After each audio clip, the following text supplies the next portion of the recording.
আর একটু পরে যখন মুনাজাত করব সম্মিলিতভাবে, যদি আমরা 2 ফোঁটা চোখের পানি ফেলতে পারি, কবিরা গুনাহ মাফ হয়ে যাবে। এতে আপনারা খুশি না বেজার?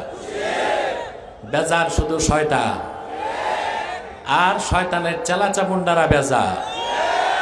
শয়তানের চেলাচামুন্ডা আগেও ছিল, এখনো আছে, ঠিক না? শয়তান এখন আপনাদের একটা ওয়াসওয়াসা দিবে, আপনাদেরকে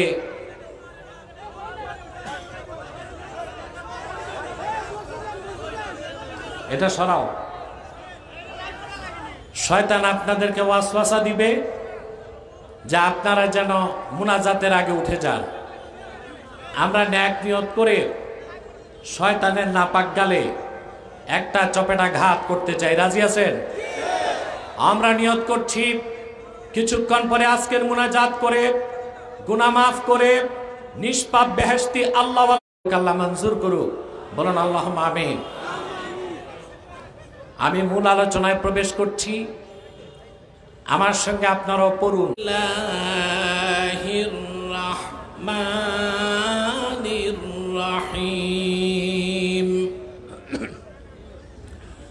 মা কানা মুহাম্মাদুন আবা আহাদিম মির রিজালিকুম ওয়ালাকিন রাসূলুল্লাহি ওয়া খাতামান নাবিয়্যিন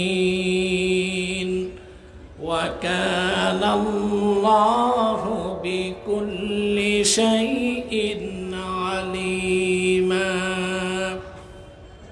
সাদাকাল্লাহুল আযীম ওয়া সাদাকা রাসূলুহুন নবিয়্যুল কারীম ওয়া নাহনু আলা যালিকা মিনাশ শাহিদিন ওয়াশ শাকিরিন আলহামদুলিল্লাহি রাব্বিল আলামিন। আল্লাহ তাআলা ইরশাদ করেছেন, মুহাম্মদ সাল্লাল্লাহু আলাইহি ওয়াসাল্লাম তোমাদের প্রাপ্তবয়স্ক কোন পুরুষের পিতা নন, ওয়ালাকির রাসূলুল্লাহ, বরং তিনি আল্লাহর রাসূল, ওয়া খাতামান নাবিয়্যিন, সর্বশেষ নবী। বলেন সুবহানাল্লাহ।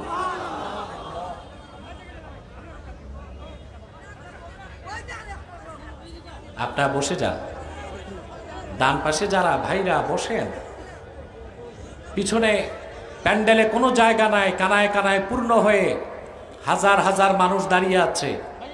আপনারা বসে যান, একটু পিছনের লোকজন আপনাদেরকে দেখতে পায়, আমাকে দেখতে পায়। বসেন, একটু পিছনে যাও, একটু সাইডে। আল্লাহ পাক বলেন, মুহাম্মদ সাল্লাল্লাহু আলাইহি সাল্লাম তোমাদের প্রাপ্ত বয়স্ক কোনো পুরুষের পিতা নন, বরং তিনি আল্লাহর রাসূল এবং সর্বশেষ নবী। সুবহানাল্লাহ বলেন। মুহাম্মদ সাল্লাল্লাহু আলাইহি সাল্লামকে আল্লাহ তাআলা ১৫০০ বছর আগে প্রেরণ করে নবুয়ত রিসালাতের দরজা চিরতরে বন্ধ করে দিয়েছেন। ওনার পরে আজ পর্যন্ত পৃথিবীতে অবশ্যই কোনো প্রকার নবী কিংবা রাসূল অবশ্যই আসে নাই, অবশ্যই এখনো নাই, অবশ্যই কিয়ামত পর্যন্ত আসবে না। এই বিশ্বাসটাকেই বলা হয় আকীদা খাতমে নবুয়ত। আকীদা খাতমে নবুয়ত, এটা হচ্ছে ঈমান ও ইসলামের মৌলিক বিশ্বাস। এই বিশ্বাস ছাড়া কোনো মানুষ মুসলমান হতে পারে না, মুমিন হতে পারে না। এই বিশ্বাসকে যারা অস্বীকার করে তারা নিঃসন্দেহে ইহুদি খ্রিস্টানের চেয়ে জঘন্য কাফের।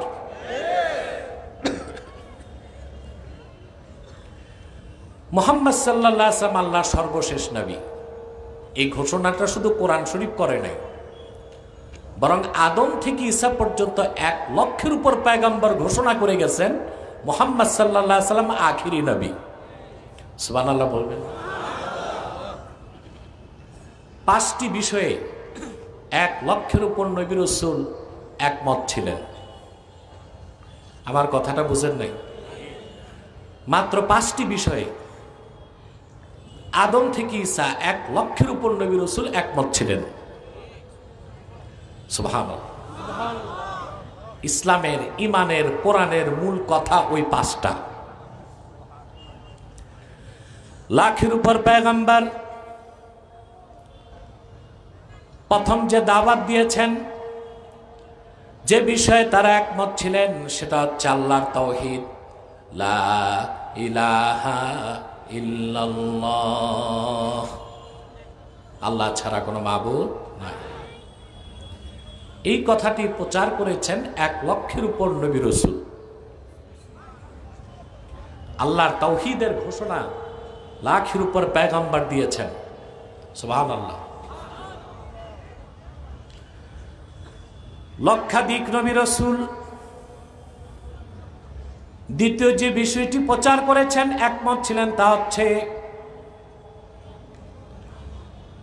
মুহাম্মাদুর রাসূলুল্লাহ ইমামুল মুরসালিন খাতামুন নবীন। মুহাম্মদ সাল্লাল্লাহু আলাইহি ওয়াসাল্লাম সমস্ত নবী রাসূলগণের নেতা এবং তিনি সর্বশেষ নবী। এই কথাটি প্রচার করেছেন আদম থেকে ঈসা পর্যন্ত 1 লক্ষের উপর নবী। সুবহানাল্লাহ।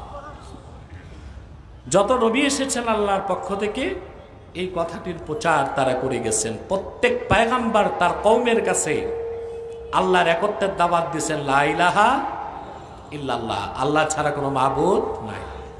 সাথে এই কথাও প্রচার করেছেন মুহাম্মদ সাল্লাল্লাহু আলাইহি সাল্লাম আল্লাহর সর্বশেষ নবী। সুবহানাল্লাহ বলবেন না? তাহলে মুহাম্মদ সাল্লাল্লাহু আলাইহি সাল্লাম আল্লাহর সর্বশেষ নবী, এটা কি শুধু কোরআনের ঘোষণা, না তাওরাতের, জাবুরের, ইনজিলের, 100 সহিফার এবং বাকি 3টা কিতাবের? বলেন সুবহানাল্লাহ।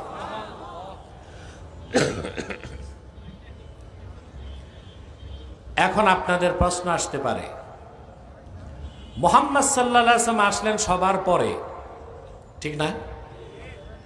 মাতো ভাই, আদম থেকে ঈসা সবাই আসলেন আগে।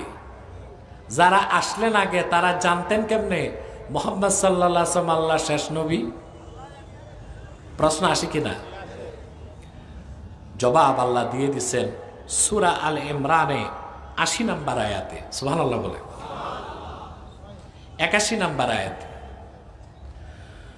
আল্লাহ রাব্বুল আলামিন বলেন, وَإِذْ أَخَذَ اللَّهُ مِيثَاقَ النَّبِيِّينَ لَمَا آتَيْتُكُم مِّن كِتَابٍ وَحِكْمَةٍ ثُمَّ جَاءَكُمْ رَسُولٌ مُصَدِّقٌ لِّمَا مَعَكُمْ لَتُؤْمِنُنَّ بِهِ وَلَتَنصُرُنَّهُ। আল্লাহ রাব্বুল আলামিন বলেন, স্মরণ করুন, সমস্ত নবীদেরকে আল্লাহ তাআলা পয়গম্বরদের কাছ থেকে ওয়াদা নিয়েছিলেন। আল্লাহ পয়গম্বরদের থেকে ওয়াদা নিয়েছিলেন, আমি তোমাদেরকে কিতাব ও হিকমা দিয়ে পৃথিবীতে প্রেরণ করছি। যখন আমার আখিরি নবী মুহাম্মদ সাল্লাল্লাহু আলাইহি সাল্লাম আগমন করবেন, যদি তোমরা ওনার জমানা পাও, অবশ্যই তোমরা ওনার উপর ঈমান আনবে এবং ওনাকে সাহায্য করবে। আল্লাহ তাদেরকে আবার জিজ্ঞেস করেছেন ওয়াদা নেবার পরে, ক্বালা আআকরারতুম ওয়া আখাযতুম আলা যালিকুম ইসরি। সুবহানাল্লাহ। আমি যে ওয়াদা নিলাম, আমি যা বললাম, এই ওয়াদা কি তোমরা গ্রহণ করলা? সমস্ত পয়গম্বর বলেছেন আকরারনা, আল্লাহ আমরা ওয়াদা করলাম, যদি তোমার আখিরি নবী মুহাম্মদ সাল্লাল্লাহু আলাইহি ওয়াসাল্লামকে আমরা পাই, ওনার উপর ঈমানও আনবো, ওনাকে সাহায্য করব। বলেন সুবহানাল্লাহ। তাহলে আদম থেকে ঈসা পর্যন্ত লাখের উপর পয়গম্বর মুহাম্মদ সাল্লাল্লাহু আলাইহি সাল্লামের রিসালাতকে বিশ্বাস করেই নবুয়ত পেয়েছেন। এই জন্য 1 লক্ষের উপর নবী রাসূল প্রচার করে গেছেন আল্লাহ এক, আর মুহাম্মদ সাল্লাল্লাহু আলাইহি সাল্লাম আল্লাহর আখিরি নবী। বলেন সুবহানাল্লাহ। সেজন্য আমার নবী, তোমার নবী, বিশ্ব নবী মুহাম্মদ সাল্লাল্লাহু আলাইহি ওয়াসাল্লাম তিনি শুধু আমাদের নবী নন, তিনি নবিউল আম্বিয়া, পয়গম্বরগণের নবী। সুবহানাল্লাহ বলবেন না? সুবহানাল্লাহ। তিনি পয়গম্বরগণের নবী, নবিউল আম্বিয়া। সেজন্য সকল পয়গম্বর জানতেন মুহাম্মদ সাল্লাল্লাহু আলাইহি সাল্লাম আল্লাহর শেষ নবী। বলেন সুবহানাল্লাহ। তারা প্রচার করে গেছেন মুহাম্মদ সাল্লাল্লাহু আলাইহি সাল্লাম আল্লাহর শেষ নবী। এই আকীদা খাতমে নবুয়তের কথা কোরআনে তো আছেই, তাওরাতেও ছিল, জাবুরেও ছিল, ইনজিলেও ছিল, 100 সহিফাতেও ছিল। সেজন্য ইসলামের মৌলিক বিশ্বাস যেমন আল্লাহ এক, আল্লাহর কোনো শরীক নাই, ওই রকমই মৌলিক বিশ্বাস মুহাম্মদ সাল্লাল্লাহু আলাইহি সাল্লাম আল্লাহর সর্বশেষ নবী ও রাসূল। ওনার নবুয়ত ও রিসালাতেও কারো শরীক নাই। সুবহানাল্লাহ। এটা মৌলিক বিশ্বাস। এটা কি? আকীদা খাতমে নবুয়ত। এটা মৌলিক বিশ্বাস। এই বিশ্বাস ছাড়া কোনো মানুষ মুসলমান হতে পারে না। নবীগণ কয়টা বিষয়ে একমত ছিলেন?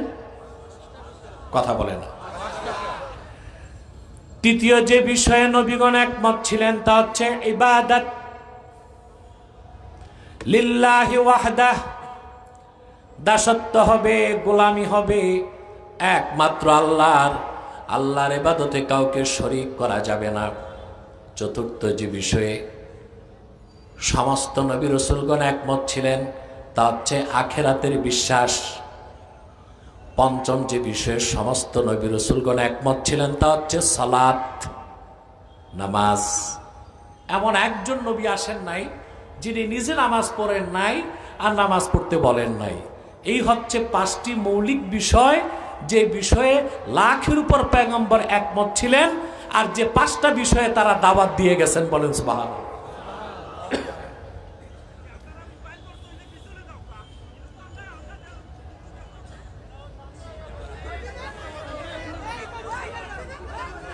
তোমরা বসে যাও, ইউটিউবার ভাইরা তোমরা বসে যাও।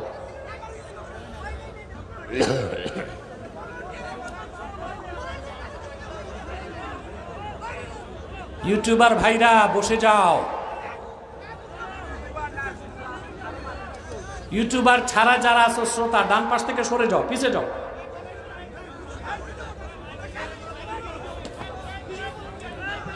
হরেন গুলো চালায় দাও, সবগুলো হরেন চালাও, সব হরেন চালায় দাও। আপনার ডিস্টার্ব করবেন না, আমি খুব ক্লান্ত এবং অসুস্থ। আস্তে আস্তে কথা বলছি, কথাগুলো শোনেন। শুনতেছেন তো? নবীগণ কয়টা বিষয়ে একমত ছিলেন? ওই 5টা মৌলিক বিষয়ের একটা হচ্ছে মুহাম্মদ সাল্লাল্লাহু আলাইহি ওয়াসাল্লাম আল্লাহর শেষ নবী। ওনার পরে কোনো নবী নাই, রাসূল নাই। সুবহানাল্লাহ বলবেন না? আমার ভাইরা, আল্লাহ রাব্বুল আলামিন বলেন, মা কানা মুহাম্মাদুন আবা আহাদিম মির রিজালিকুম ওয়ালাকিন রাসূলুল্লাহি ওয়া খাতামান নাবিয়্যিন। মুহাম্মদ সাল্লাল্লাহু আলাইহি ওয়াসাল্লাম তোমাদের কোনো প্রাপ্তবয়স্ক পুরুষের পিতা নন। কিন্তু আমরা তো জানি আল্লাহর হাবিবের 4 জন ছেলে সন্তান ছিল। কয়জন? আর আল্লাহ বলতেছেন মুহাম্মদ সাল্লাল্লাহু আলাইহি ওয়াসাল্লাম তোমাদের প্রাপ্তবয়স্ক কোনো পুরুষের পিতা নন। প্রশ্ন আসে না? মা তো?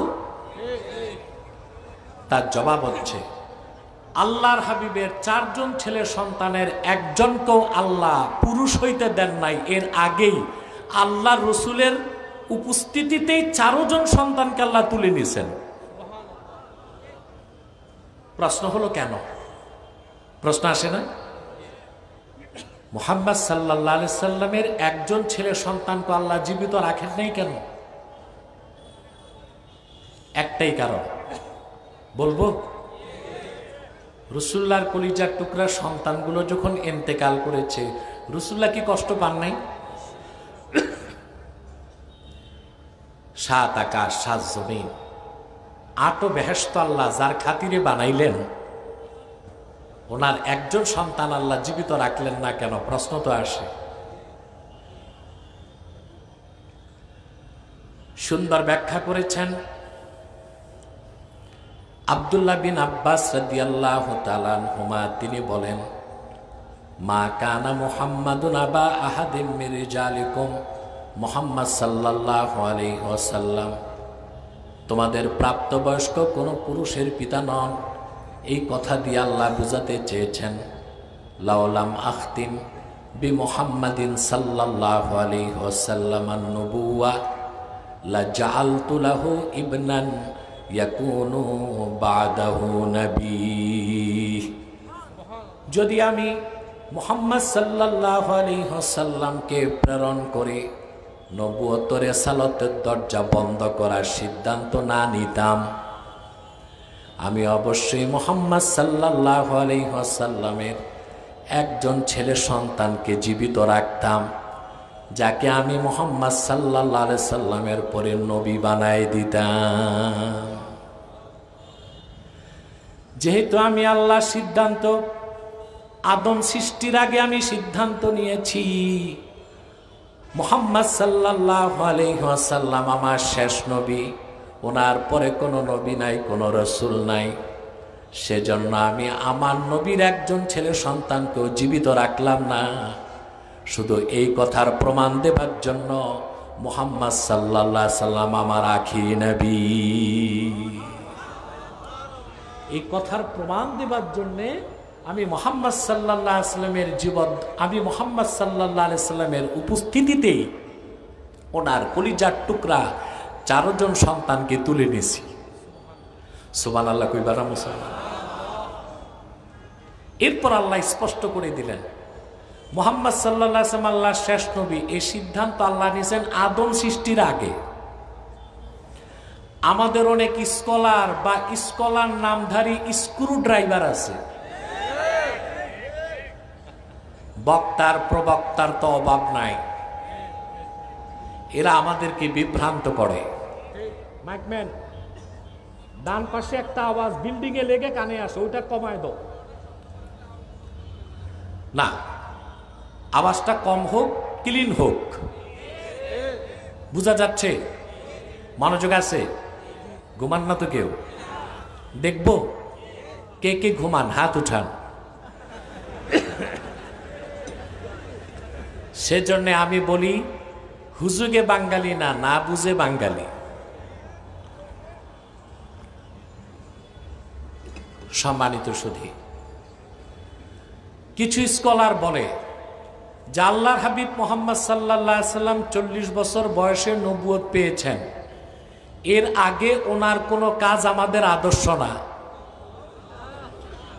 জাহেল, মূর্খ, মুনাফেক ছাড়া কেউ এই কথা বলতে পারে না।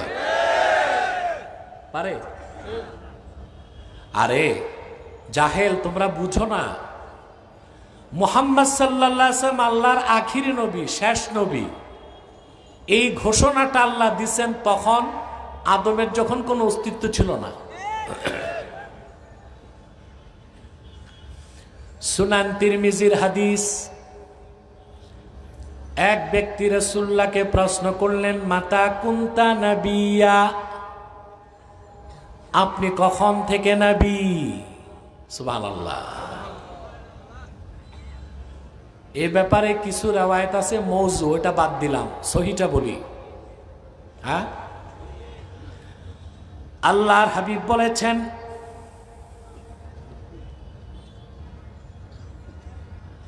وَكَانَ الْآدَمُ بَيْنَ الْمَاءِ وَالرُّوحِ وَالْجَسَدِ সুবহানাল্লাহ। كُنْتُ نَبِيًّا وَآدَمُ بَيْنَ الرُّوحِ وَالْجَسَدِ। আদম নামে কারো অস্তিত্ব যখন হয় নাই, একটা অংশ ছিল দেহ, আরেকটা ছিল রূহ, তখন থেকে আমি মুহাম্মদ আল্লাহর নবী। আরেকটা হাদিস এসেছে দালাইলুন নবুয়াত, প্রথম খণ্ড 76 পৃষ্ঠায়। হাদিসটি বাইহাকিতে রওয়ায়াত করছেন, বুখারী সহ আরো 10 জন বর্ণনা করছেন। وعن الإرباز بن سارية رضي الله تعالى عنه أنه قال سمعت رسول الله صلى الله عليه وسلم يقول إني عبد الله وخاتم النبيين وإن آدم لمنجدل في طينته। ইরবাজ বিন সারিয়া বলেন, আমি আল্লাহর রসুলের নূরের জবান থেকে শুনেছি, তিনি বলেন, আমি মুহাম্মদ আল্লাহর বান্দা এবং সর্বশেষ নবী। তখন থেকে আদমের দেহ যখন ধুলায় গড়াগড়ি খাচ্ছিল, সেজন্যই তো মুহাদ্দিসগণ একমত, সরাসরি কোরআন নাজিলের আগে গারে হেরাতে রাসূলুল্লাহ ইবাদত করছেন না? কথা বলেন, করছেন না? যেটাকে বুখারী শরীফে বলা হয়েছে তাহান্নুস। কি বলা হয়েছে? মুহাদ্দিসগণ বলেছেন রাসূলুল্লাহ যে ইবাদত করছেন তখন তো কোরআন নাজিল হয় নাই, তো পূর্বের কোন নবীর শরীয়তের অনুসরণে ইবাদত করছেন? প্রশ্ন আসে না? কথা বলেন। কেউ কেউ বলছেন ইব্রাহিম আলাইহিস সালামের শরীয়তের অনুসরণে আল্লাহর ইবাদত করছেন। 30টা মত মুহাদ্দিসগণ উল্লেখ করছেন। কতটা? 29টাই উপযুক্ত জবাব না, একটা জবাব উপযুক্ত, যা সমস্ত আল্লাহওয়ালা বুজুর্গরা গ্রহণ করছেন। সেটা কি? ওয়াকানা ইয়াতাআব্বাদু বিমা ইউলকা ইলাইহি মিন নূরিল মারিফা। কোরআন নাজিলের আগেও রাসূলুল্লাহ গারে হেরাতে যে আল্লাহর ইবাদত করতেন, পূর্বের কোন নবীর অনুসরণ করতেন না, সরাসরি মারেফতের নূর থেকে তিনি জানতেন কি ইবাদত করতে হবে, সেই হিসেবে তিনি আল্লাহর ইবাদত করতেন। বলেন সুবহানাল্লাহ। তাহলে রাসূলুল্লাহর বয়স যখন 40, তখন তিনি নবুয়ত পেয়েছেন। অতএব এর আগে উনি যে কাজ করছেন আমাদের আদর্শ না, এটা জাহেলের কথা, জালেমের কথা, মুনাফিকের কথা। তার মানে হচ্ছে আল্লাহর হাবিব মুহাম্মদ সাল্লাল্লাহু আলাইহি ওয়াসাল্লাম ওনার নবুয়তের ঘোষণা, উনি আল্লাহর আখিরি নবী, সেই ঘোষণা আল্লাহ করেছেন আদম সৃষ্টির আগে। আর মুহাম্মদ সাল্লাল্লাহু আলাইহি সাল্লামের আগমন ঘটেছে ১৫০০ বছর আগে। ওনার নবুয়তের প্রকাশ ঘটেছে ৪০ বছর বয়সে। সুবহানাল্লাহ। তাহলে আল্লাহ স্পষ্ট করে দিলেন মুহাম্মদ সাল্লাল্লাহু আলাইহি সাল্লাম সর্বশেষ নবী। সুবহানাল্লাহ। আল্লাহ বুঝাই দিলেন, যদি আমি মুহাম্মদ সাল্লাল্লাহু আলাইহি সাল্লামকে প্রেরণ করে নবুয়ত রিসালাতের দরজা বন্ধ না করতাম, তো মুহাম্মদ সাল্লাল্লাহু আলাইহি সাল্লামের 4 জন সন্তানের একজনকে জীবিত রাখতাম, যাকে আমি পরে নবী বানাই দিতাম। যেহেতু আদম সৃষ্টির আগে আমার সিদ্ধান্ত আমার শেষ নবী মুহাম্মদ সাল্লাল্লাহু আলাইহি সাল্লাম, সেজন্য মানুষের মনে যেন সামান্য সন্দেহ সৃষ্টি না হয়, আমি মুহাম্মদ সাল্লাল্লাহু আলাইহি সাল্লামের উপস্থিতিতেই ওনার 4 জন সন্তানকে, ছেলে সন্তানকে আকাশে উঠায়া জান্নাতবাসী করে দিছি। সেজন্য আল্লাহ বলেছেন, মা কানা মুহাম্মাদুন আবা আহাদিম মির রিজালিকুম, মুহাম্মদ সাল্লাল্লাহু আলাইহি সাল্লাম তোমাদের প্রাপ্ত বয়স্ক কোন পুরুষের পিতা নন। ওয়ালাকির রাসূলুল্লাহ, বরং তিনি আল্লাহর রাসূল। তার মানে এই পৃথিবীর সকল ইমানদারই মুহাম্মদ সাল্লাল্লাহু আলাইহি সাল্লামের রুহানি সন্তান। সুবহানাল্লাহ বলেন। আল্লাহর হাবিব আমাদের রুহানি পিতা। সুবহানাল্লাহ বলবেন না? এই জন্য কেউ যদি বলে আল্লাহর রাসূল আমাদের বড় ভাইয়ের মতো, আমরা মনে করি ওইটা বিশ্ব বেয়াদব। কি মনে করি? বরং আল্লাহ রাসূল বলেছেন, সাহাবায়ে কেরামকে বলেছেন, আনা লাকুম কাল ওয়ালেদ, সাহাবীরা আমি তোমাদের পিতার মতো। সুবহানাল্লাহ। তিনি আল্লাহ রসুল, আল্লাহ রসুলের 4 জন ছেলে সন্তানকে আল্লাহ বেহেশতবাসী করেছেন ওনার উপস্থিতিতে, আর সমস্ত উম্মতকে আল্লাহ ওনার রুহানি সন্তান হিসেবে কবুল করে নিয়েছেন। বলেন সুবহানাল্লাহ। কথা খেয়াল করতেছেন? কষ্ট হচ্ছে? মনোযোগ আছে? এরপর আল্লাহ আবার বলে দিলেন ওয়া খাতামান নাবিয়িন, মুহাম্মদ সাল্লাল্লাহু আলাইহি সাল্লাম শেষ নবী। এখানে একটা সূক্ষ্ম ব্যাখ্যা আছে। খাতামা ইয়াখতিমু খাতমুন শব্দের সবগুলো অর্থই শেষ। অর্থ কি? অন্য কোনো অর্থ করা, হ্যাঁ আমার দিকে তাকাও, অন্য কোনো অর্থ করা যায় না। যেমন সালাত, সালাতের এক অর্থ নামাজ, সালাতের এক অর্থ দোয়া, সালাতের এক অর্থ রাহমাত। একই শব্দের অর্থ কি? কথা বলেন। সম অর্থ কি? এটা আল্লাহ 2 অর্থে নিয়েছেন। সম অর্থ সুকুত, চুপ থাকা, আবার সম অর্থ পানাহার থেকে বিরত থাকা। অর্থ কয়টা? যেমন ইয়া আইয়ুহাল্লাযীনা আমানু কুতিবা আলাইকুমুস সিয়ামু কামা কুতিবা আলাল্লাযীনা মিন ক্বাবলিকুম লাআল্লাকুম তাত্তাকুন। ঈমানদারগণ, তোমাদের উপর সওমকে ফরজ করা হয়েছে যেভাবে ফরজ করা হয়েছিল তোমাদের পূর্ববর্তী জাতিদের উপর। এই সওম বহুবচন সিয়াম, অর্থ কি? এখানে সওম অর্থ কি? মাতো রোজা।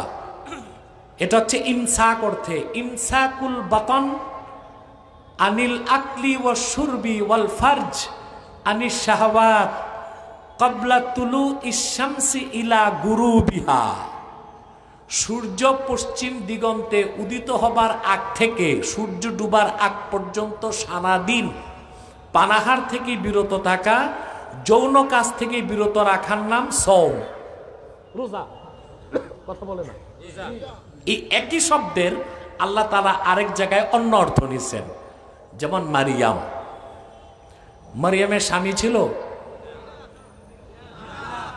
ঈসার মা মরিয়মের স্বামী ছিল? আল্লাহর হুকুমে ঈসা তার পেটে হয়েছে। সুবহানাল্লাহ বলবেন। আল্লাহ শিখাই দিছেন জিবরিলের মাধ্যমে। ইহুদিরা যখন প্রশ্ন করতে লাগলো, মারিয়াম বললেন ইন্নী নাযারতু লির-রাহমানি সাওমা ফালান উকাল্লিমাল ইয়াওমা ইনসিয়া। রহমানের নামে আমি মান্যত করেছি সওম করব, মানে চুপ থাকবো, 3 দিন কোনো মানুষের সাথে কথা বলবো না। এক জায়গায় সওম অর্থ রোজা, আরেক জায়গায় সওম অর্থ চুপ থাকা। দরবা ইয়াদ্রিবু দরবুন, অর্থ কি? মারা। কিন্তু আল্লাহ দরবুন শব্দ থেকে 3টা অর্থ নিচ্ছেন। কয়টা? কথা বুঝতেছেন? আল্লাহ বলেন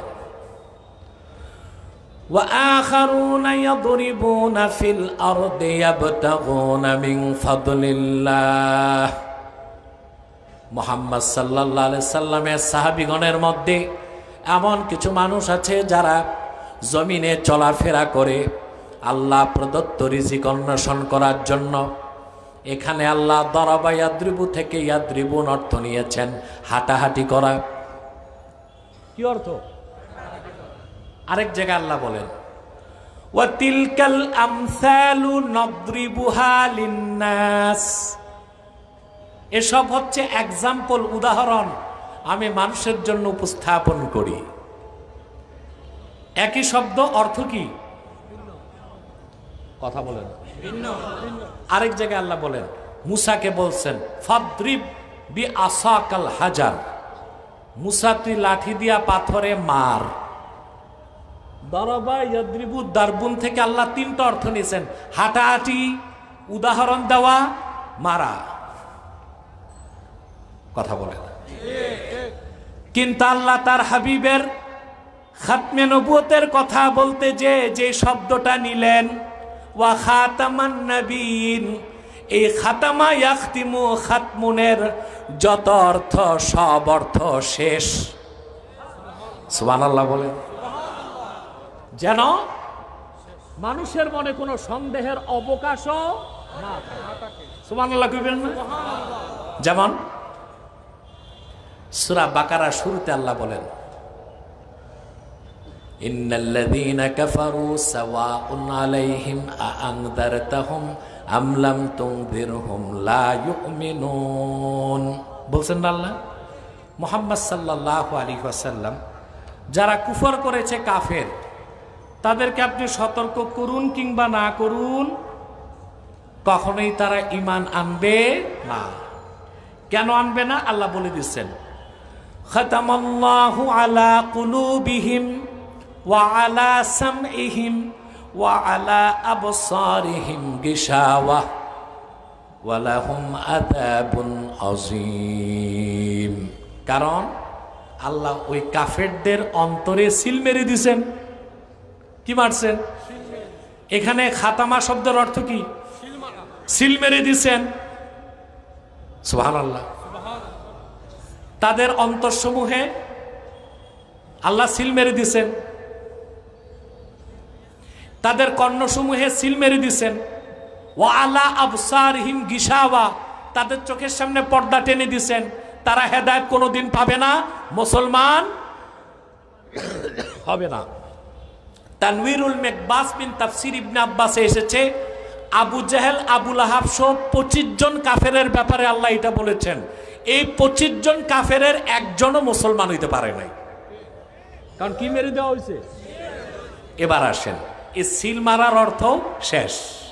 অর্থ কি? একটা হীরার টুকরা, স্বর্ণের টুকরা, ইয়াকুত পাথর আমি প্যাকেট করছি। কি করছি? আমি পাঠাবো আমেরিকা। কোথায়? এখন এটা তো কার্গোতে পাঠাবো। কিসে? এগুলো তো প্যাক করছি, খাপে ভরছি, কার্টুনে ভরছি, ঢাকনা লাগাইছি, সবার পরে সিল।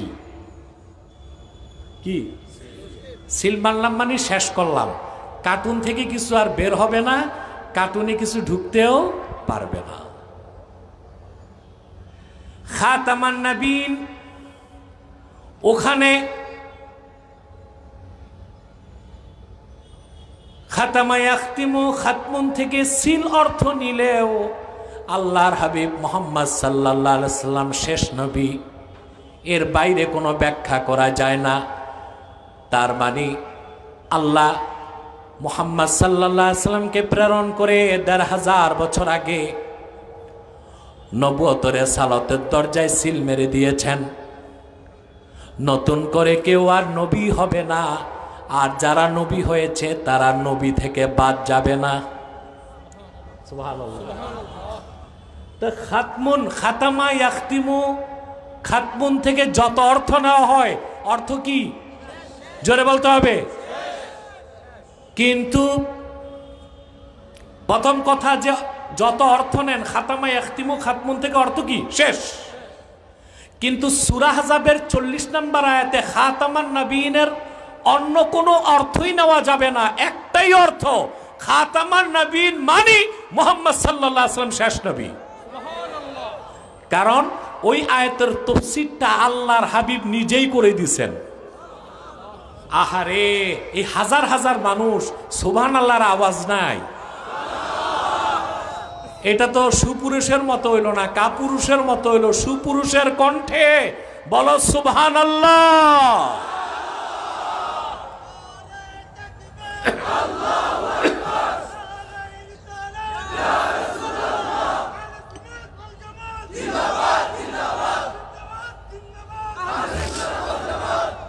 আমার ভাইরা, কথা শুনতেছেন তো ভালো করে? না, আর সাউন্ড দরকার নাই, যথেষ্ট আছে। মনোযোগ দিয়ে শোনেন কথাগুলো। রাসূল করিম সাল্লাল্লাহু আলাইহি ওয়াসাল্লাম নিজেই ব্যাখ্যা করেছেন। আল্লাহর হাবিব বলেছেন, ইন্না মাসালি ওয়া মাসালাল আম্বিয়া কামাসালি রাজুলিন বানা বাইতান ফাআহসানাহু ওয়া আজমালাহু ইল্লা মাওদা'a লাবিনাতিন মিন যাওয়িয়া ফাজআলান নাসু ইয়াতুফুনা বিহি। সুবহানাল্লাহ, সুবহানাল্লাহ। আমি মুহাম্মদ সাল্লাল্লাহু আলাইহি সাল্লামের উদাহরণ আর পূর্বের লাখের উপর নবীদের উদাহরণ হচ্ছে কামাসালি রাজুলিন, একজন ব্যক্তির মতো যে ব্যক্তি একটা প্রাসাদ নির্মাণ করছে, সুবহানাল্লাহ, ফাআহসানাহু ওয়া আজমালাহু, বিল্ডিংটাকে সুন্দর করার জন্য যত সৌকর্য করা দরকার ছিল সব করছে, শুধু একটা ইটের জায়গা বাকি রাখছে। কিসের জায়গা? লোকজন ঘুরে ঘুরে বিল্ডিংটা দেখতে লাগলো আর বলতে লাগলো, আহারে এত সুন্দর প্রাসাদ, একটা ইটের জায়গা খালি কেন? এটা যদি পূরণ হয়ে যেত প্রাসাদটা পরিপূর্ণ হয়ে যেত। সুবহানাল্লাহ কইবেন। আল্লাহর হাবিব বলেন,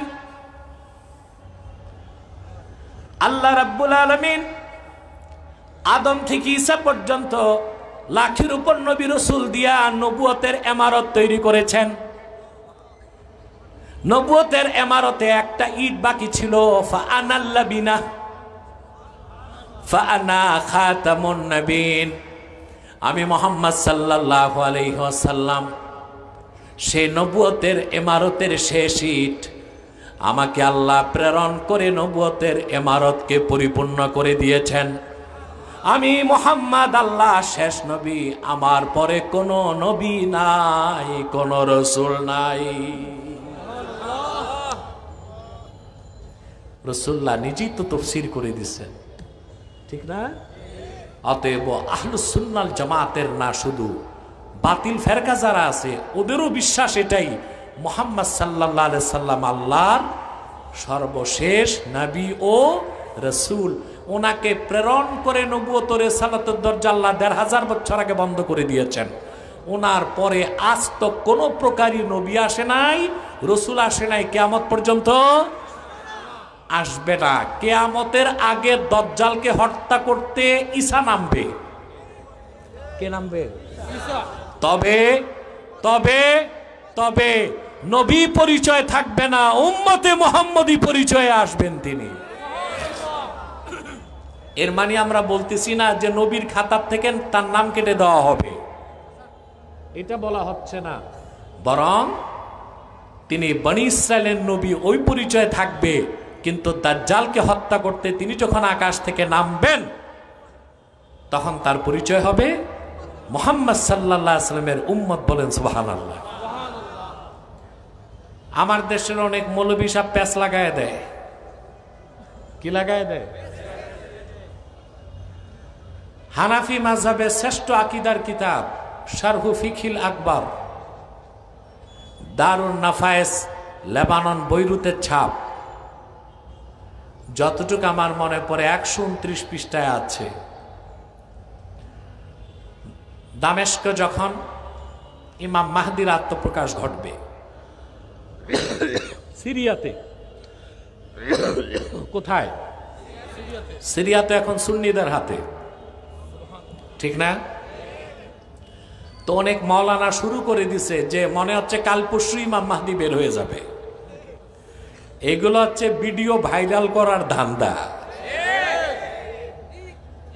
কোন আলেমের সন্তারিক জানা নাই যে মাহদি কখন প্রকাশ। তোমরা বসো, ইমন সবাই বসো। তো বক্তারা এগুলো বলে কেন? ভিউজ বাড়াইতে, বুঝলেন না? আমাদের এই বিশ্বাস রাখতে হবে মাহদির আত্মপ্রকাশ ঘটবে কিয়ামতের আগে। হতে পারে ওটা 2030 সাল বা 40 সাল বা 2054 সাল। 2054 সাল। এর বেশি কিছু বলার ক্ষমতা আমার নাই। দামেস্কের জামে মসজিদে ইমাম মাহদি অবরুদ্ধ হয়ে যাবেন। দাজ্জাল চতুর্দিক দখল করে নেবে। শুধু দাজ্জাল ঢুকতে পারবে না মদিনা মুনাওয়ারায় আর মক্কা মুকাররমায় এবং এর আশপাশে ঢুকতে পারবে না, সব দখল করবে সে। বুঝতেছেন?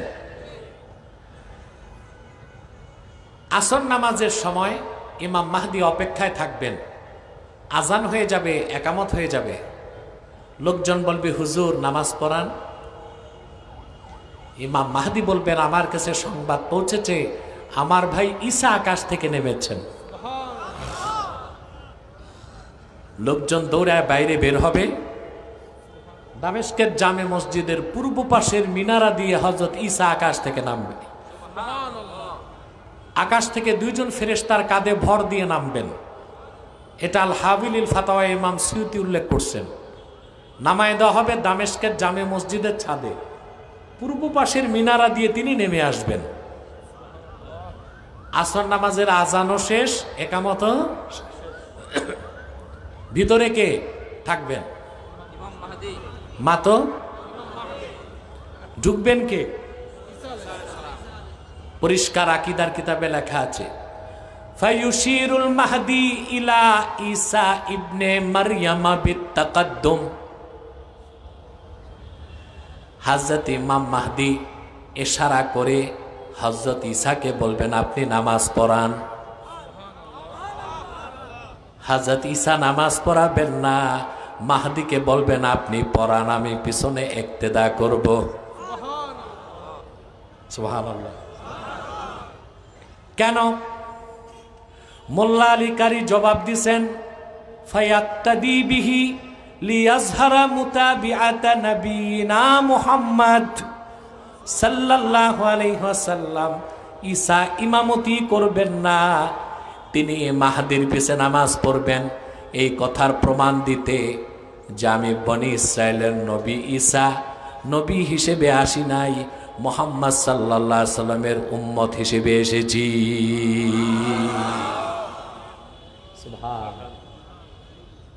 কথা বুঝতেছেন?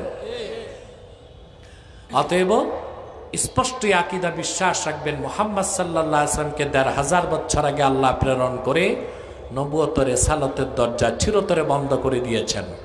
ওনার পরে আজ পর্যন্ত কোনো প্রকার এই নবী কিংবা রাসূল আসে নাই, এখনো নাই, কিয়ামত পর্যন্ত আসবে না। আল্লাহর হাবিব সাল্লাল্লাহু আলাইহি ওয়াসাল্লাম ১৫০০ বছর আগে উম্মতকে সতর্ক করছেন যে আমার পরে ৩০টা কাজ্জাব মিথ্যা নবুয়তের দাবিদারের প্রাদুর্ভাব ঘটবে। কয়টা? এর মধ্যে সিদ্দিক আকবরের জমানাতে আমরা দেখি কুখ্যাত মুসাইলামাতুল কাজ্জাব। কাকে? সে নবুয়ত দাবি করছিল, ভণ্ড নবী মুসাইলামা। তাকে হত্যা করতে আবু বকর সিদ্দিক রাদিয়াল্লাহু তাআলা আনহু খালেদ সাইফুল্লাহর নেতৃত্বে ৩০,০০০ সাহাবী পাঠালেন। কত হাজার? মনোযোগ দিয়া শোনেন। রাসূল করিম সাল্লাল্লাহু আলাইহি ওয়াসাল্লামের নূরের জমানায় গাজওয়া হয়েছে, সারিয়া হয়েছে, জুয়ুশ হয়েছে, বুস হয়েছে, ২৭টা গাজওয়া হয়েছে। যে ২৭টা যুদ্ধে আল্লাহর হাবিব নিজে সেনাপতির দায়িত্ব পালন করছেন। কিন্তু গাজওয়া, সারিয়া, জুয়ুশ, বুস মিলায়া ৮০টার কাছাকাছি। মদিনা মুনাওয়ারার ১০ বছরে। কিন্তু আপনি শুনলে অবাক হবেন, রাসূলুল্লাহ নূরের জমানায় মদিনা মুনাওয়ারা কেন্দ্রিক যত জিহাদ হয়েছে ওই সবগুলো যুদ্ধে মোট মানুষ নিহত হয়েছিল মাত্র ১০১৮ জন। কত? এর মধ্যে ইসলামের পক্ষেও ছিল, ইসলামের বিপক্ষেও ছিল, মাত্র ১০১৮। অথচ শুধুমাত্র মিথ্যা নবুয়তের দাবিদার মুসাইলামাতুল কাজ্জাবকে হত্যা করতে যেদিন সাহাবায়ে কেরাম গেলেন, ওই একদিনের যুদ্ধে ২৪০০ সাহাবী শাহাদাত বরণ করছেন। কত? ২৪০০। এর মধ্যে ৭০০ সাহাবী ছিলেন কোরআনের হাফেজ। হযরত ওসমান আতঙ্কিত হয়ে গেলেন এবং সিদ্দিক আকবরের নির্দেশে তিনি কোরআন শরীফের নুসখা লিখিয়ে লিখিয়ে সারা মুসলিম বিশ্বে ছড়াই দিয়েছেন। যে একটা যুদ্ধেই তো 700 হাফেজ সাহাবী শহীদ হয়ে গেছে। তাহলে ইসলামের 10 বছরে, রাসূলুল্লাহর নূরের জামানায়, মদিনা মুনাওয়ারার 10 বছরের জিন্দেগিতে এতগুলো গাজওয়া হলো, সারিয়া হলো, জুয়ুস হলো, বুয়ুস হলো, যুদ্ধ হলো। মোট মানুষ নিহত হয়েছিল 1018 জন। আর মিথ্যা নবুয়তের দাবিদার মুসাইলামাকে হত্যা করতে যে, আকিদা খাতমে নবুয়তের বিশ্বাসকে প্রতিষ্ঠিত করতে যে একদিনের যুদ্ধে 2400 সাহাবী শাহাদাত বরণ করছেন। তাতে কি বোঝা যায় না খাতমে নবুয়তের আন্দোলন সবচেয়ে বড় আন্দোলন? তাতে কি বোঝা যায় না খাতমে নবুয়তের জিহাদ সবচেয়ে বড় জিহাদ? কিন্তু আমার দেশে যারা রাজনীতি করে, এমনকি দাড়িওয়ালা টুপিওয়ালা যারা ইসলামের ব্যানারে রাজনীতি করে, তারাও নির্বাচনের আগে তাদের ম্যানিফেস্টোতে এই কথা উল্লেখ করে না যে আমরা ক্ষমতায় গেলে কুখ্যাত কাফের কাদিয়ানীদেরকে অমুসলিম ঘোষণা করব। আমরা নির্বাচনের আগে ঘোষণা চাই। যেই দলই ওয়াদা করবে, ওলামায়ে কেরাম সারা বাংলাদেশে আন্দোলন করে তুলবে সেই দলকে ক্ষমতায় পাঠাতে ইনশাআল্লাহ। রাজি আছেন? খাতমে নবুয়তের আন্দোলন, খাতমে নবুয়তের বিষয়টা ছোট করে দেখার কোনো সুযোগ নাই। কথা বুঝতেছেন? মুসাইলামাতুল কাজ্জাবকে হত্যা করা হলো। মুসাইলামাকে হত্যা করছে যে, সে হলো ওয়াহশী। কে? এই ওয়াহশী ছিল সেই লোক যে আল্লাহ রসুলের আপন চাচা আমির হামজাকে হত্যা করছিল। ওয়াহশী যখন রাসূলুল্লাহর কাছে ক্ষমা চাইতে এসেছে, ওয়াহশী বলেন, আমি আমার বর্ষা দিয়া আমির হামজার সিনায় আঘাত করলাম। সাইয়্যিদুশ শুহাদা, মহান শহীদদের মহান নেতা আমির হামজার দেহটা উহুদে লুটায় পড়ছে। আবু জেহেলের হিংস্র স্ত্রী হেন্দা যে আমির হামজার সিনা বিদীর্ণ করছে, হেন্দা কাঁচা কলিজা বের করে চাবাইছে। আমির হামজার নাক কান কেটে মালা পরিধান করে নেচেছে। রাসূলুল্লাহ উহুদ ময়দানে দাঁত শহীদ হয়েছিল, এত ব্যথা পান নাই। আপন চাচা শাহাদাতের দৃশ্য দেখে রাসূলুল্লাহ যে ব্যথা পেয়েছিলেন। সিরাত ইবনে হিসাবে এসেছে, ওয়াহশী যখন রাসূলুল্লাহর কদমে যে উপস্থিত হলো ক্ষমা চাইতে, রাসূলুল্লাহ তাকে ক্ষমাও করলেন, মুসলমানও বানাই দিলেন। শুধু একটা কথা বললেন, গিব আন্নি ওয়াজহাক, তোমারে ক্ষমাও করছি, মুসলমানও বানাই দিছি, আমার থেকে দূরে সরে যাও। তুমি কাছে আসলে আমার চাচার কথা মনে হয়, আমার আর সহ্য হয় না। আল্লাহর হাবিবের কদম থেকে দূরে যে আকাশপানে তাকিয়ে ওয়াহশী বলল, আয় আল্লাহ, তোমার হাবিবের সবচেয়ে প্রিয় মানুষ আপন চাচা হামজাকে শহীদ করে তোমার হাবিবের মনে যে কষ্ট দিয়েছি, তোমার হাবিবের সবচেয়ে বড় শত্রুকে আমার হাতে হত্যা না করায়া আমি ওয়াহশীর তুমি মৃত্যু দিও না। আল্লাহ তার দোয়া কবুল করে নিলেন।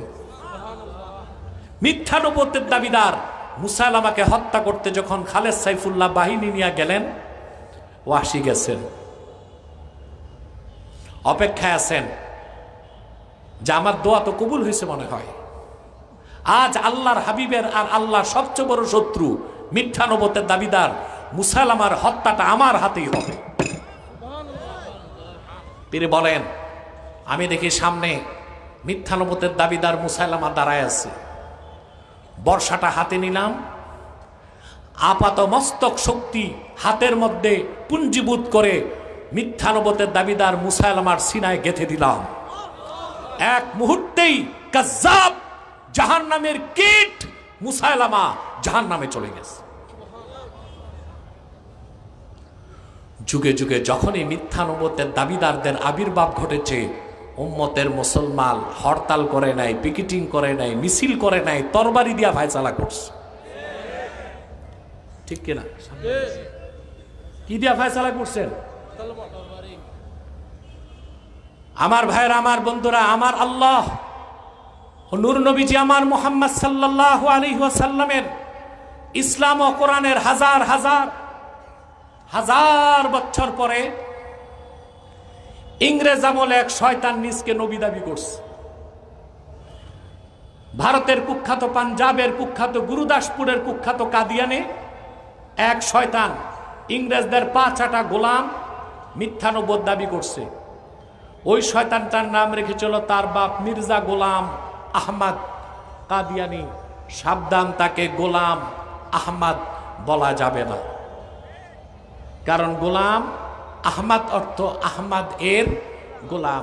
কোন কাফের কোনোদিনও গোলাম আহমদ এর গোলাম হতে পারে না। আর কাদিয়ানের কাজ্জাব ছিল শেষ দরজার কুখ্যাত কাফের, সে গোলাম আহমদ এর গোলাম ছিল না, সে ছিল কুখ্যাত শয়তানের কুখ্যাত গোলাম। এই শয়তানটারে তৈরি করছিল ইংরেজরা।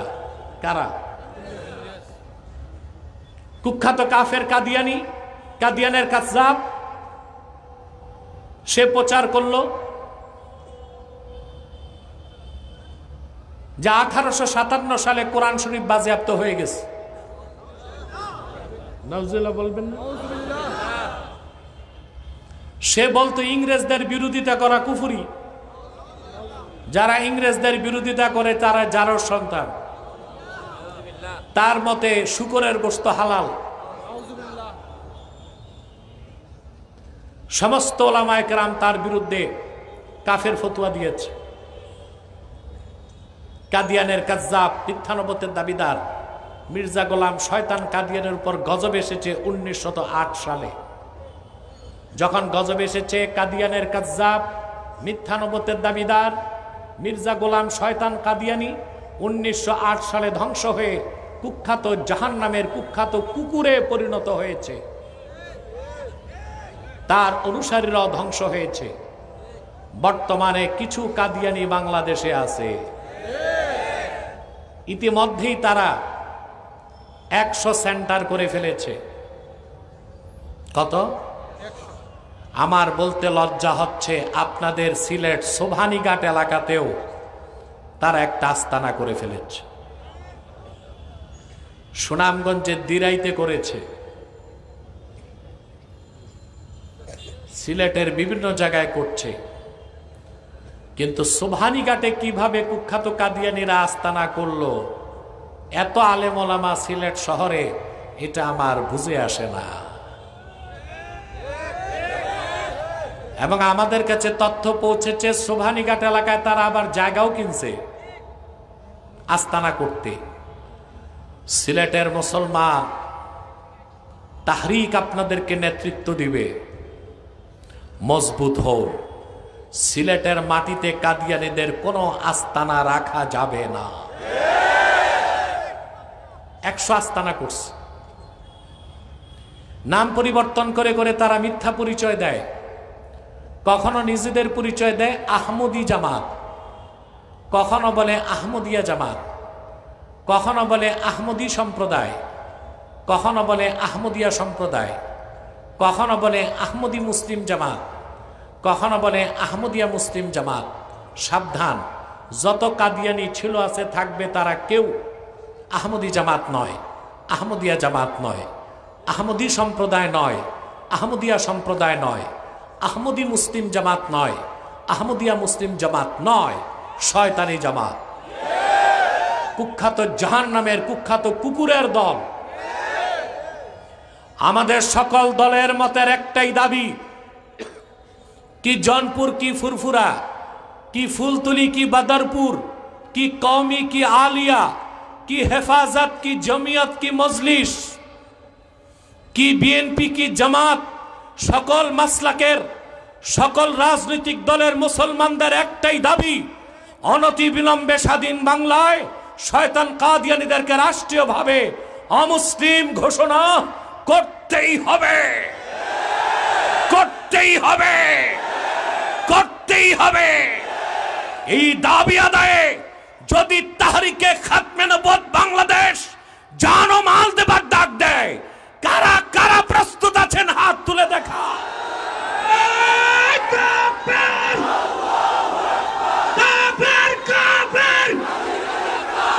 কাদিয়ানীরা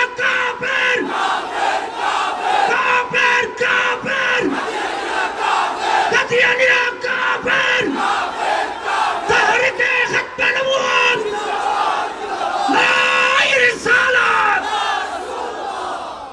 আমার প্রিয় ভাইয়েরা, বাংলাদেশে বিভিন্ন রাজনৈতিক দলে কাদিয়ানীদের দালাল ঢুকে আছে।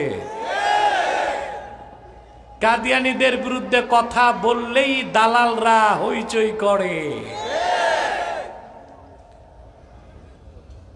বাংলাদেশে সংবিধান লেখা হয়েছে সুদূর সংখ্যালঘুদের অধিকার রক্ষায়, আর এই দেশটার মালিকানা যাদের মুসলমান তাদের অধিকার রক্ষায় সংবিধান লেখা হয় নাই। এই আকামটা করে গেছে ডক্টর কামাল। কে?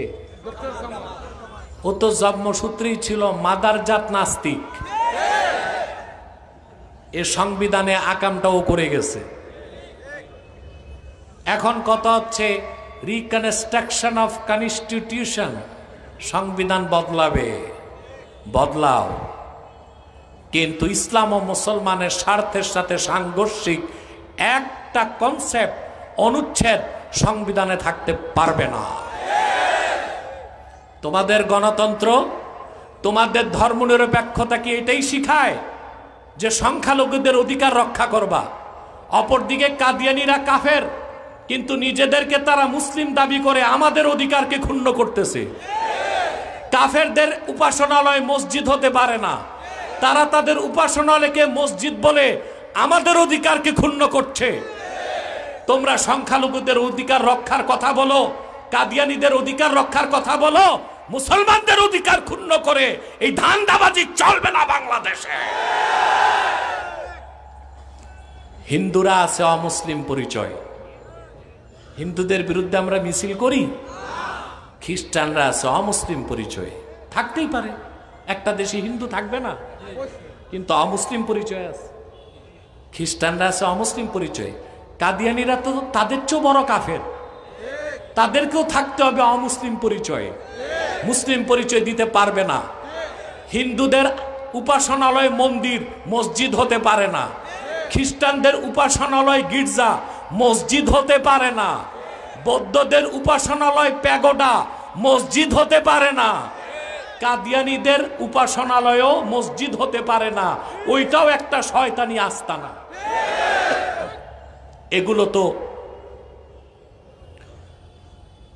এগুলো তো নিশ্চিত করার দায়িত্ব হচ্ছে গভর্নমেন্টের। কিন্তু আমরা কিছু বললেই বলে এইখানে তো ধর্মনিরপেক্ষতা আছে। কি আছে? তোমাদের ধর্মনিরপেক্ষতার মানে এটাই যে মুসলমানদের অধিকার ক্ষুণ্ণ করবা আর কাফের মুশরিক সংখ্যালঘুদের অধিকার রক্ষা করবা। এটাই যদি হয় তোমাদের ধর্মনিরপেক্ষতা, ওই ছাতার ধর্মনিরপেক্ষতার জায়গা বাংলাদেশে হবে না। রাজি আছেন?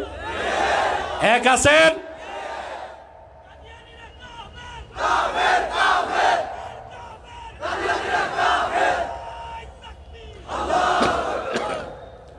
আরেকটা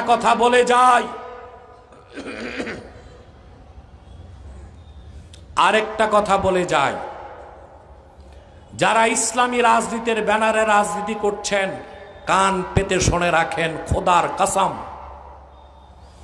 যতদিন পর্যন্ত আপনারা কুখ্যাত কাফের কাদিয়ানীদেরকে রাষ্ট্রীয়ভাবে অমুসলিম ঘোষণার দাবি আদায় করতে না পারবেন, আপনারা কেউ রাষ্ট্র ক্ষমতায় যেতে পারবেন না। আব্বাসীর কথাটা লিখে রাখতে পারেন আপনারা, কারণ বাংলাদেশ ইসলামী রাষ্ট্র না হোক, এটার বিপক্ষে ইসলামী রাষ্ট্র বাংলাদেশ কখনোই যেন না হয়, সেজন্য কাদিয়ানী সম্প্রদায় কাজ করে যাচ্ছে এবং তাদের পক্ষে সহযোগিতা করতেছে ইসরায়েলের মোসাদ এবং আমেরিকার সিআইএ। কথা বুঝতে পারছেন? অতএব আমাদেরকে স্পষ্টভাবে বুঝতে হবে, কাদিয়ানীদেরকে রাষ্ট্রীয়ভাবে অমুসলিম ঘোষণার দাবি যে কোনো মূল্যে আদায় করতে হবে। তখন বাংলাদেশ কলঙ্ক মুক্ত হবে। আর যেদিন বাংলাদেশ কলঙ্ক মুক্ত হবে, তারপরে আন্দোলন করলে, রাজনীতি করলে বাংলাদেশকে একটা ইসলামী রাষ্ট্র বানানো সম্ভব হবে। কথা বুঝতে পারছেন? শোনেন মুসলমান, অতএব স্পষ্ট মনে রাখবেন, কাদিয়ানীদের উপাসনালয়কে কখনো মসজিদ বলবেন না, এতে ঈমান নষ্ট হয়ে যাবে। হিন্দুদের যেমন মন্দির, খ্রিস্টানদের গির্জা, বৌদ্ধদের প্যাগোডা, কাদিয়ানীরা তাদের চেয়ে বড় কাফের, তাদের উপাসনালয় হচ্ছে একটা শয়তানি আস্তানা, মনে থাকবে। আর তাদেরকে কখনোই আপনারা, তারা তো মিথ্যা পরিচয় দেয়, কখনো নাম পরিবর্তন করে বলে আহমদি জামাত, কখনো বলে আহমদিয়া জামাত, কখনো আহমদি সম্প্রদায়, কখনো আহমদিয়া সম্প্রদায়, কখনো আহমদি মুসলিম জামাত, কখনো আহমদিয়া মুসলিম জামাত।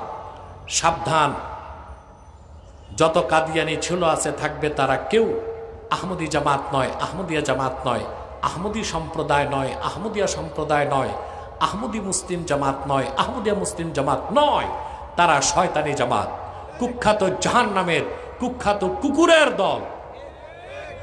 মনে থাকবে আপনাদের। আমার ভাইরা, কাদিয়ানীদেরকে অর্থনৈতিক সহযোগিতা করবেন না। করবেন? করেন? জি। প্রাণ কোম্পানির যত জিনিস তাদের, সেজান কোম্পানির জুস তাদের, RFL এর পণ্যগুলো তাদের, প্রথম আলো নামের প্রথম অন্ধকার পত্রিকা তাদের, ডেইলি স্টার, কালের কণ্ঠ তাদের। এগুলো ধরবেন না, কিনবেন না, বেচবেন না। মনে থাকবে মুসলমান, এটা আপনাদের নৈতিক দায়িত্ব। কি দায়িত্ব? সম্মানিত সুধী, বিশেষ করে প্রথম আলো কিনবেন না। যদি কিনেন ভুলে, আগুনে জ্বালায় দিবেন। ইসলাম ও মুসলমানের বিপক্ষে জন্মলগ্ন থেকেই পত্রিকাটি কাজ করে যাচ্ছে, করে নাই? যখন এই দেশে প্রথম আলো নিষিদ্ধের জন্য আলেম ওলামা মাঠে নামছে, ছাত্র জনতা দাবি তুলছে, আমি হতবাক হয়ে গেলাম। বিভিন্ন ডানপন্থী রাজনৈতিক দল থেকেও প্রথম আলোর পক্ষে দালালি হয়েছে। এটা লজ্জাজনক, দুঃখজনক। এই প্রথম আলো কি না করছে মুসলমানের বিরুদ্ধে? জেএমবি যখন সারা দেশে বোমা ফাটাইছে, মনে নাই? তখন জেএমবির নেতাদের ফাঁসি হয়েছে। সবচেয়ে বেশি প্রচার করেছিল জেএমবির বিরুদ্ধে প্রথম আলো। কিন্তু জেএমবির যোদ্ধাদেরকে ট্রেনিং দেওয়া হয়েছিল ভারতের উত্তরপ্রদেশের দেহরাদুনে। সে কথাটা প্রথম আলো গোপন করেছিল। কথা বলে না।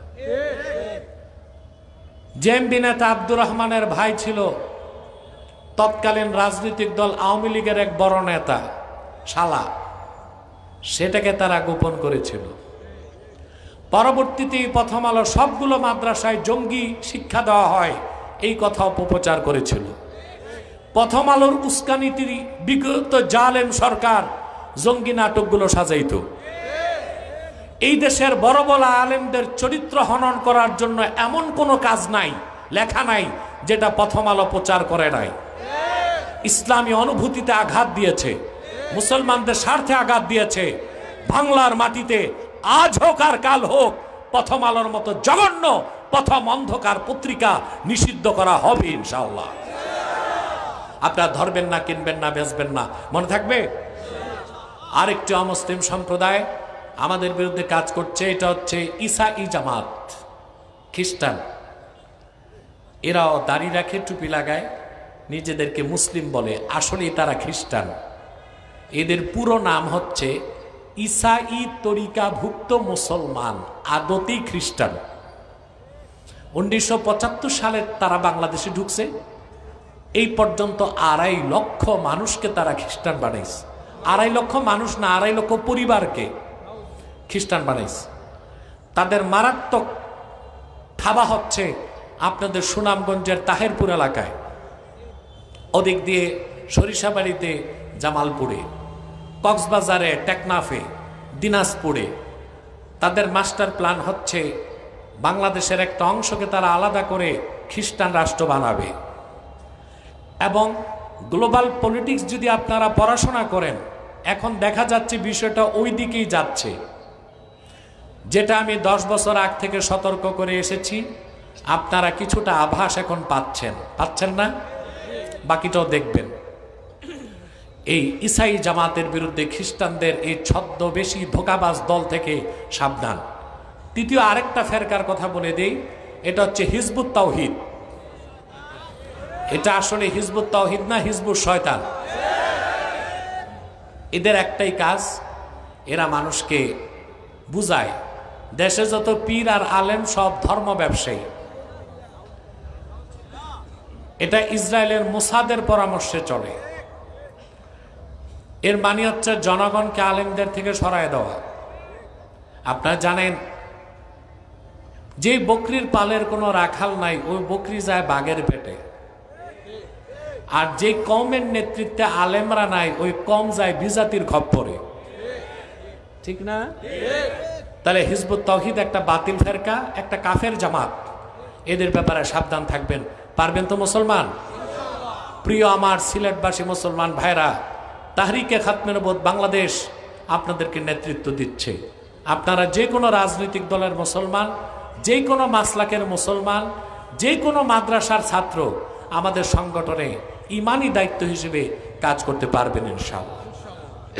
আমি সিলেট মহানগর আহ্বায়ক কমিটির জন্য দোয়া চাই। বিশেষ করে যুক্তরাজ্য শাখার দায়িত্ব যাকে দিয়েছি আমি, আব্দুল নূর মোহন, তার বাড়ি তো সিলেট মৌলভীবাজার। তো সিলেট অঞ্চলের দায়িত্বটাও সে পালন করছে, আলহামদুলিল্লাহ বলেন।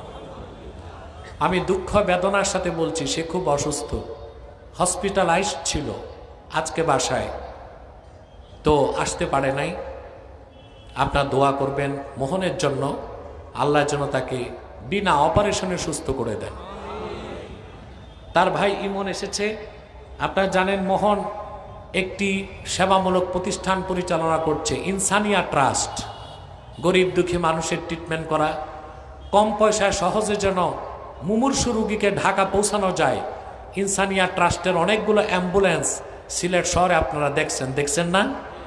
তে সেবামূলক প্রতিষ্ঠানটাও সে চালাচ্ছে। দোয়া করবেন আল্লাহ যেন মানব সেবার জন্য তাকে কবুল করেন।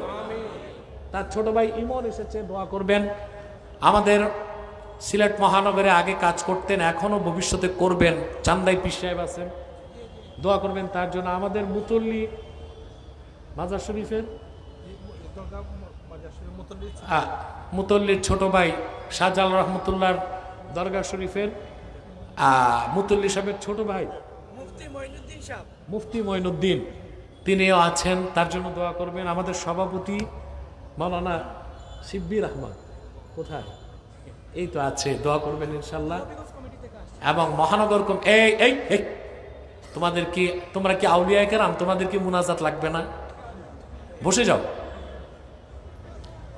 তো আমাদের মহানগর কমিটিতে মনোয়ার হোসেন মান্না কই আসে নাই, একটু দেশের বাইরে আছে, তার জন্য দোয়া করবেন আপনারা। হবিগঞ্জ কমিটিও এসেছে স্টেজে, তাদের জন্য দোয়া করবেন। আল্লাহ কবুল করুক, মঞ্জুর করুক, আল্লাহুম্মা আমিন। এখানে তাহিরপুর থেকেও কিছু লোকজন এসেছে, আমাদের কমিটির দোয়া করবেন আল্লাহ যেন সকলকে কবুল করেন, মঞ্জুর করেন, বলুন আল্লাহুম্মা আমিন। আমি আপনাদেরকে বলবো, আমরা মোনাজাতের আগে একটু একবার সূরা ফাতিহা পড়ি, 3 বার সূরা ইখলাস, 11 বার ইস্তেগফার। কি নাম? ও আচ্ছা, হাতে রাখো।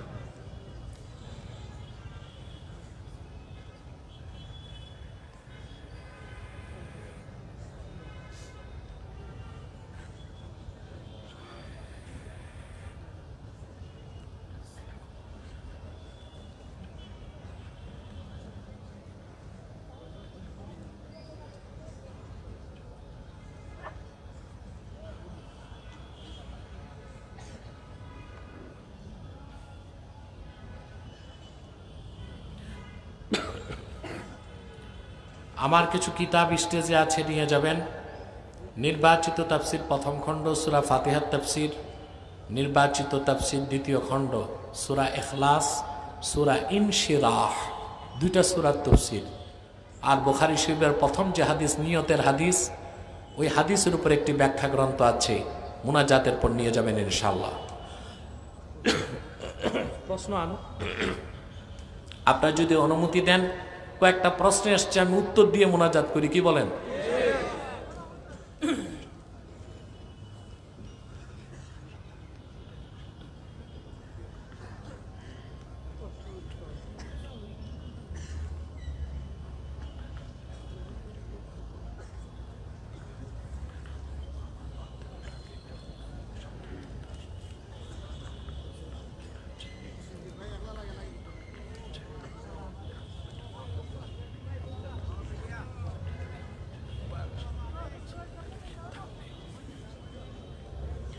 আপনারা ইউটিউবার বা মিডিয়াদের উপরে এত খেপেন কেন ভাই?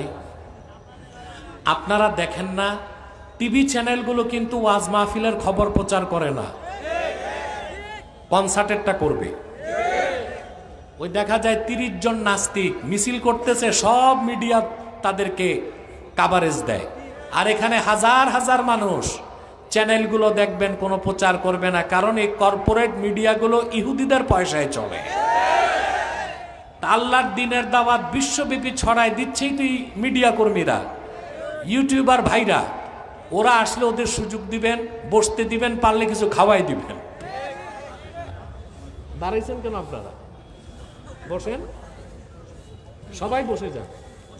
আমি সবার জন্য দোয়া চাই, আমার জন্য দোয়া চাই। আল্লাহর জন্য আমাকে তার দ্বীনের কাজ করা অবস্থায় মৃত্যু দেন এবং মৃত্যুটার জন্য শাহাদাতের মওত দেন। কিছু প্রশ্ন এসছে, আমি উত্তর দিয়ে দিচ্ছি। সামনে আনো।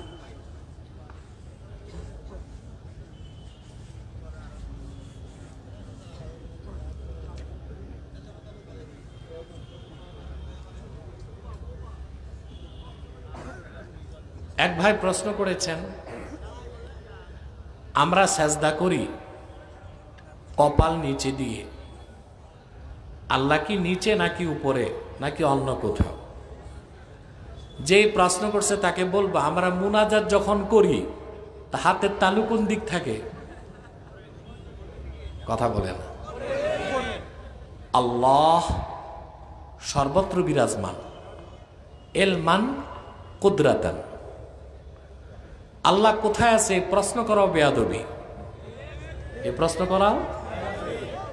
তবে অবশ্যই আমরা বলি যে আল্লাহর আরশ ফাওকাস সামাওয়াতিস সাবঈন, 7 আকাশের উপরে আল্লাহর আরশে আজিম। তবে আল্লাহ আরশে আজিমের মুখাপেক্ষী নন। আরশে আজিম আল্লাহ যখন সৃষ্টি করেন নাই তখনও তো আল্লাহ ছিলেন, ঠিক না? গোটা সৃষ্টি জগতের ঊর্ধ্বে আমার আল্লাহ, তিনি সর্বত্র বিরাজমান, এলমান কুদরাতান। সেজদা যে করি কপাল মাটিতে ঠেকায়া, কথা বুঝতেছেন? তা আল্লাহ তো আল্লাহকে সেজদা করার জন্য কেবলা বানাই দিয়েছেন কাবাকে। এখন কাবা কি আকাশে না মাটিতে? এই জন্য সেজদা করতে হয় মাটিতে কপাল রেখে। সহজ বিষয়টা বুঝেন না? আপনি কি আউল বাউল ফাউলদের খপ্পরে পড়ছেন নাকি?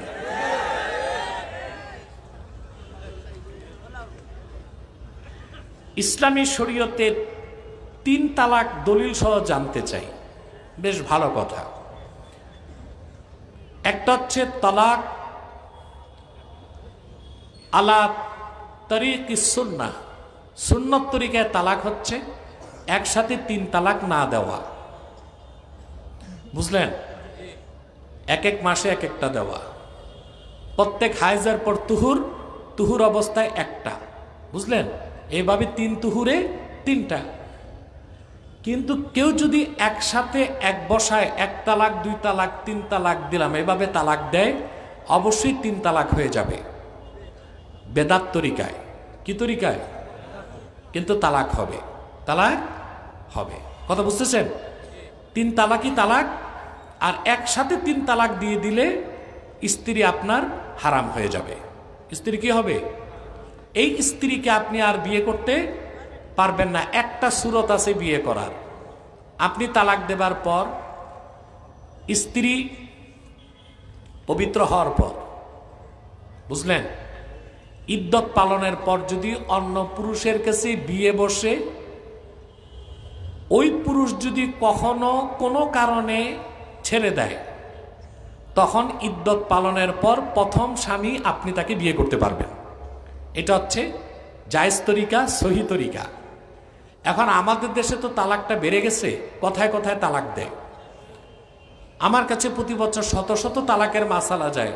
বাংলাদেশের মানুষ যখন রাগ করে বিবেক হারায় ফেলে। বুঝলেন? এক বেকুফ বলতেছে, তুই তালাক, তোর মায় তালাক, তোর নানিও তালাক। আশ্চর্য অবস্থা। সে তো তার স্ত্রীর তালাক দেবার মালিকানা রাখে, শাশুড়িটা আর নানি শাশুড়িটা কি রাখে নাকি? তোমরা বসো, এরপর বাঙালি আবেগে কত কাজ করে, এই জন্য আমি বলি হুজুগে বাঙালি না, না বুঝে বাঙালি। একজন বলতেছে আমি আমার বউকে আদরে বলে ফেলছি তুমি আমার মা লাগো, তালাক হবে না, গুনাহ হবে। আরেক মহিলা মায়ের খাইয়া স্বামীরে বলতেছে তুই আমার বাপ লাগোস, আর মারিস না, এটাও তালাক হবে না, গুনাহ হবে। অনেকের আগের মাথায় বউকে বলে তুই 100 তালাক, 200 তালাক, 300 তালাক, না তালাক 3টাই। কয়টা? তা আমাদের দেশে তালাকটা বেড়ে যাবার কারণে আলেমরা আবার একটা হিলা বের করছে। কি বের করছে? হিলাটা হচ্ছে আপনি বউ ছেড়ে দিচ্ছেন, ইদ্যত পালনের পর আপনার বউটারে বিয়ে দিলেন একটা বুড়ার কাছে, বুড়ারে আবার এশারা ইঙ্গিতে বুঝাই দিছে যে এটা ফাইনাল না, টেম্পোরারি দিলাম। বুড়া কয়েকদিন রাইখা আবার ছেড়ে দিছে, বুড়া তো জানে কেন দিছে বুড়ার কাছে। ইদ্যত পালনের পর আবার আপনি আপনার বউকে নিয়ে আসেন, এটা হচ্ছে হিলা। এটা সবচেয়ে নিকৃষ্ট পর্যায়ের একটা জায়েজ কাজ। আবার বলছি, সবচেয়ে নিকৃষ্ট পর্যায়ের একটা জায়েজ কাজ। এটা হচ্ছে থুতু পিরিজে নিয়ে আবার সাইটা খাওয়া। এই কাজটা করবেন না, বুঝতে পারছেন?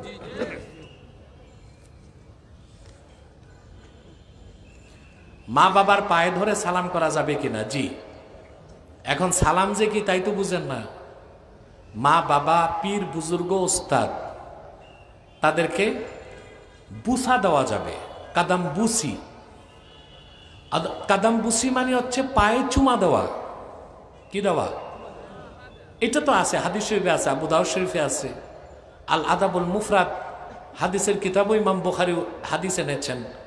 ইন্না আলিয়ান রাদিয়াল্লাহু তাআলা আনহু কানা ইউকাব্বিলু রিজলা আব্বাসিন ওয়া ইয়াদাহু। হযরত আলী রাদিয়াল্লাহু তাআলা আনহু প্রায় সময় ওনার চাচা আব্বাসের হাতেও চুমা দিতেন, পায়েও চুমা দিতেন। বুঝলেন? এখন এই যে কদম বুসি, পায়ের চুমা দেওয়া, এটা দিবেন কেমনে? তরিকা তো আছে। কথা বলেন। গায়াতুল আওতার ফতোয়ার কিতাবে এসেছে, যদি মা বাবা, ওস্তাদ বুজুর্গ কাউকে পায়ের চুমা দিতে হয়, উঁচাদার জায়গায় বসাইতে হবে। কোথায়? তারপর মাথা পায়ের কাছে যাবে না, পাটা টেনে মুখের কাছে নিয়ে চুমা দিবেন। কথা বুঝেন? আপনি যদি মাথা পায়ের কাছে নেন তো অন্য লোক মনে করবে আপনি সাজদা করতেছেন। এটা মুহিমিলা শিরক, শিরকের ধারণা সৃষ্টি করতে পারে। বুঝেন না কথা? এই জন্য মা বাবা, ওস্তাদ বুজুর্গের পা নিজের দিকে টেনে চুমা দিতে আপনি পারেন, কিন্তু এইটা তো আমভাবে করা যায় না। যায়? কথা বলেন। এখন পিসাব আসছি স্টেজে, আপনার সবাই এসে যদি পা ধরে ধরে চুমা দিতে থাকেন, ওনার ঠ্যাং ছুটে যাবে না? আর যদি পিসাব লুঙ্গি পরা থাকে তো তো চিচেন ফাঁক।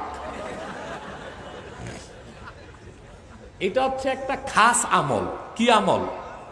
কখনো মন চাইলো আল্লাহ আল্লাহ বুজুর্গ ব্যক্তি, বাবা মা, ওস্তাদ, তাদের পা টেনে মুখের কাছে নিয়ে চুমা দেওয়া যাইতে পারে।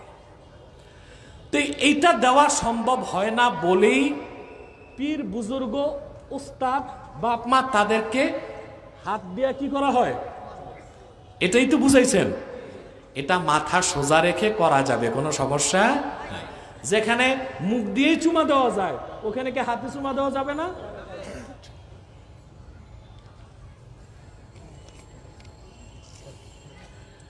পীর কি ধরতেই হবে? বাধ্যতামূলক নাকি?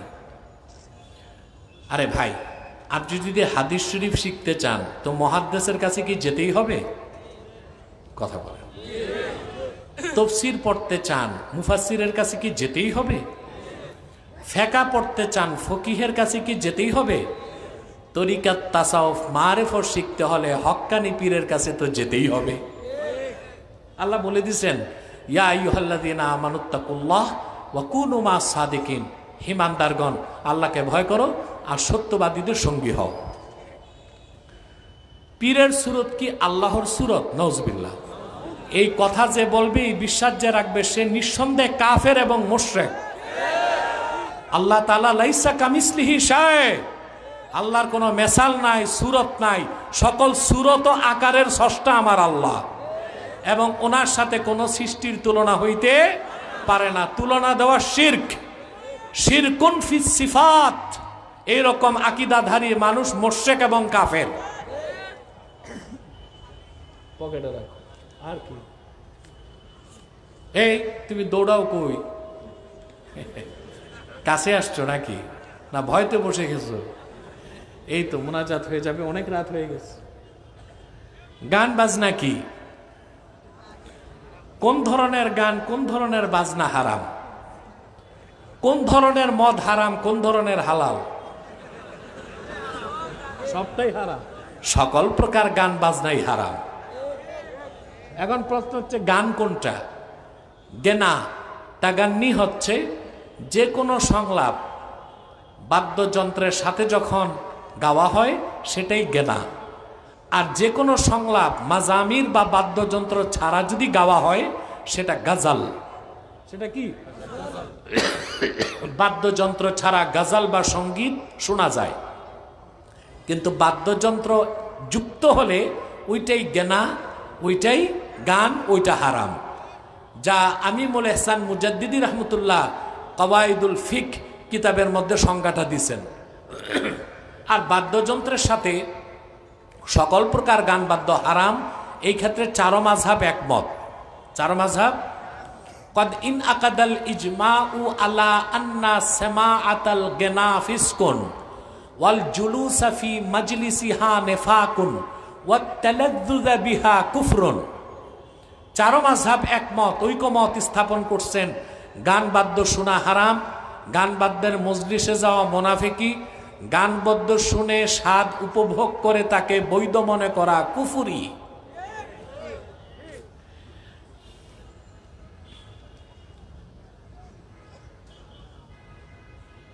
এটা কি লিখেছে? আমার একটা প্রশ্ন ছিল, এক যুবক প্রশ্ন করছে। এক হুজুর বলেছে যে মজা করে 3 বার কবুল বললে বিয়ে হয়ে যায়। এখন আমরা বিদ্যালয়ের শিক্ষকরা আমাদেরকে দিয়ে বিয়ের নাটক করিয়েছে এবং কবুলও বলেছি। এখন আমরা কি করতে পারি? কাজটা তো জটিল হয়ে গেছে। দেখুন, শরীয়ত মোতাবেক বিয়ের জন্য শর্তগুলো কি? ইজাব, কবুল, আর শাহেদাইন, 2 জন সাক্ষী, আর মোহর যেটা, এটা ফরজ না, এটা ওয়াজিব। এটা কি? ওয়াজিব। এখন মেয়ে বসে আছে, ছেলে আছে, 2 জন সাক্ষী দাঁড়ায় আছে, প্রাপ্তবয়স্ক। কথা বলে না? এখন ছেলে যদি মেয়েকে বলে আমি তোমাকে বিয়ে করলাম, মেয়ে যদি হাটা কিছু না করে মুস্কি হাসিও দেয়, বিয়ে হয়ে গেছে। আর বিয়েটা এমন যে মজা করে করলেও বিয়ে হয়ে গেছে, আর বাকিটা শিক্ষকরা বুঝবে।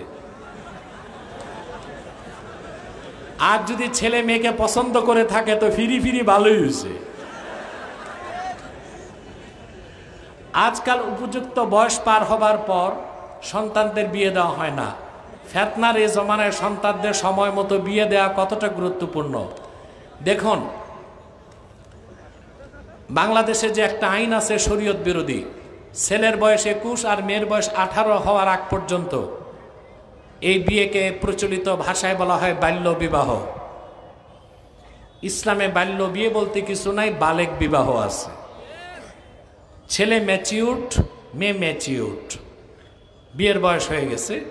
ছেলে যদি বিয়ে করতে চায়, মেয়ে বিয়ে বসতে চায়, অভিভাবক যদি বাধা দিয়ে রাখে, বিয়ে বহির্ভূত যত গুনার কাজ হবে দায় অভিভাবককেই নিতে হবে।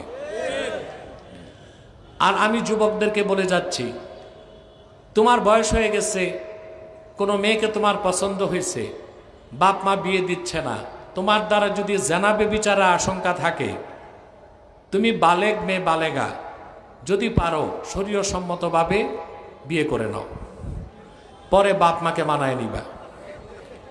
তারপরও জেনার মতো গর্হিত অপরাধ করার সুযোগ নাই। আর যদি জেনার সম্ভাবনা না থাকে তো তোমাকে সবর করতে হবে, বাপ মা যখন দেয় তখনই করতে হবে।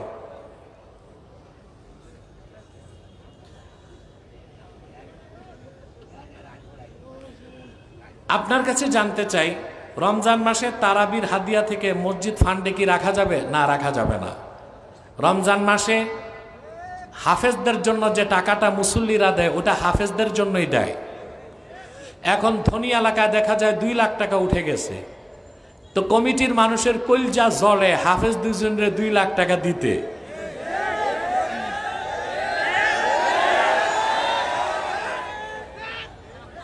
আমাদের দেশে অধিকাংশ মসজিদ কমিটিতে জায়গা পায় বেনামাজি, সুদখোর আর ঘুষখোররা, আর ওরা আলেম ওলামাকে দেখতে পারে না। কোন আলেম 2-4 লাখ টাকা তারাবি পড়ায় পাবে, এটাও সহ্য হয় না, তো কৌশল করে অর্ধেকটা কেটে মসজিদ ফান্ডে রাখে। বাট আর সুদখোর মুসল্লিরা টাকা দিছে হাফেজরে, আর হাফেজ কষ্ট করে 1 মাস তারাবি পড়াইছে, সম্পূর্ণ টাকা হাফেজকে দিয়ে দিতে হবে। ওখান থেকে মসজিদ ফান্ডে টাকা রাখাটা উচিত হবে না। আর যদি টাকা তোলার সময় বলে নেওয়া হয় আমরা হাফেজকেও দিব কিছু, মসজিদ ফান্ডে রাখবো, তাইলে ভিন্ন কথা। এটা বললে তো আর মুসল্লিরা দিবে না, দেয় তো হাফেজকে। অতএব পুরো টাকাটাই হাফেজদের হাতে দিয়ে দেওয়া উচিত। কি আবার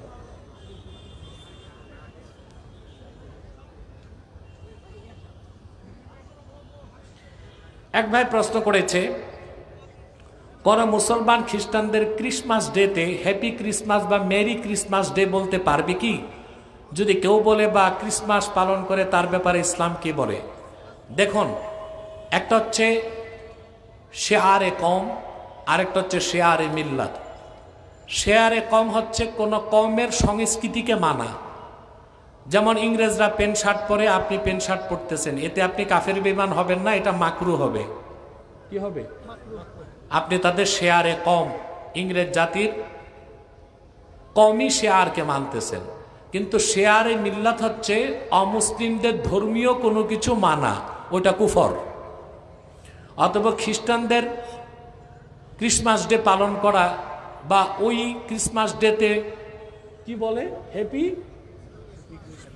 ক্রিসমাস ডেতে হ্যাপি ক্রিসমাস বা মেরি ক্রিসমাস বলা, এটা তো আপনি শেয়ারে মিল্লাত, তাদের ধর্মীয় একটা বিষয়কে মেনে নিচ্ছেন, এতে আপনার ঈমান নষ্ট হয়ে যাবে। এই কাজটা করবেন না। যদি আগে করে থাকেন তওবা নাসুহা করুন, আল্লাহ মাফ করবেন।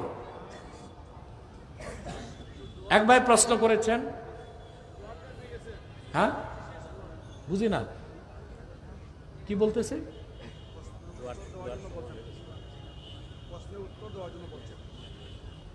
প্রশ্নের উত্তর ও আচ্ছা, লন্ডনে একটা সুপার মার্কেটে কাজ করি, সেটার মহাজন ক্রিসমাস উপলক্ষে সব স্টাফদের নিয়ে একটা পার্টির আয়োজন করে, সেখানে মুসলিমদের জন্য হালাল ফুড থাকে। আমরা কি সেই পার্টিতে যোগ দেওয়া জায়েজ হবে? আর বস বা কলিগ যদি ক্রিসমাসের কোনো গিফট দেয় বা আমি তাদের দেই, তবে তাকে জায়েজ হবে? দেখুন, আপনার বস যদি আপনাকে বাধ্য করে ধর্মীয় উৎসবে যেতে, আপনি যেতে পারবেন না। কিন্তু ধর্মীয় উৎসব উপলক্ষে সে যদি আপনাদেরকে মেহমানদারি করতে চায় আর খাদ্যগুলো হালাল হয়, আপনি চাকরি রক্ষার্থে ওজর হিসেবে হালাল খাবারগুলো খেতে পারেন। কিন্তু নিয়ত থাকবে তাদের ধর্মীয় অনুষ্ঠানে আপনি যাচ্ছেন না, বসের মন রক্ষার্থে যাচ্ছেন। কথা বুঝেন নাই? এটা হচ্ছে ফাতোয়া, আর তাকওয়া হচ্ছে না যাওয়া। আল্লাহ আমাদের কবুল করুক, মঞ্জুর করুক। আবার কি, কয়েকদিন আগে দরুদ শরীফ নিয়ে কিছু ছেলে হাসি তামাশা করেছে, তাদের পরিণতি কি? দরুদ সালাম হচ্ছে শেয়ারে ইসলাম, আর ইসলামের শেয়ার নিয়ে হাসি তামাশা করা কুফর। যারা এই কাজটা করেছে তাদের ঈমান নষ্ট হয়ে গেছে, তাদেরকে ক্ষমা চাইতে হবে আল্লাহর কাছে, ক্ষমা চাইতে হবে মুসলিম জাতির কাছে। আসুন ভাইরা মোনাজাত করি, তার আগে একটু সালাত ও সালাম পড়ে নেই মহব্বতে। সাল্লাল্লাহু আলা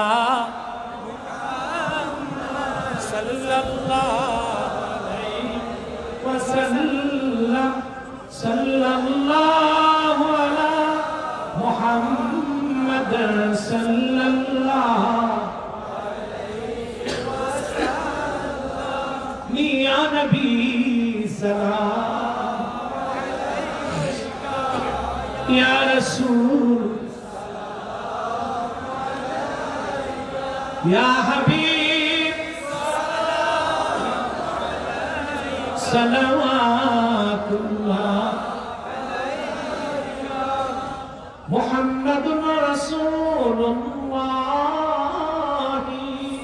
সাল্লাল্লাহু আলাইহি ওয়াসাল্লাম খাতামাল্লাহু বিহিন নুবুওয়াহ ওয়া হাকামান লা নাবিয়্যা বা'দাহু ইয়া নবী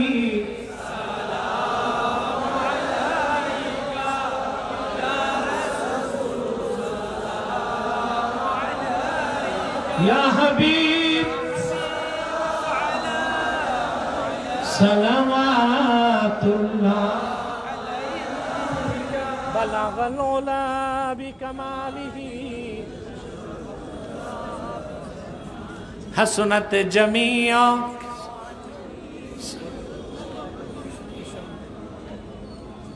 জানুয়ারি দিনের বেলায় ঘুরে মৌলভীবাজারে আসতেছে। আমি আরো দোয়া চাই, কিছু মানুষ মাহবুবের মা অসুস্থ।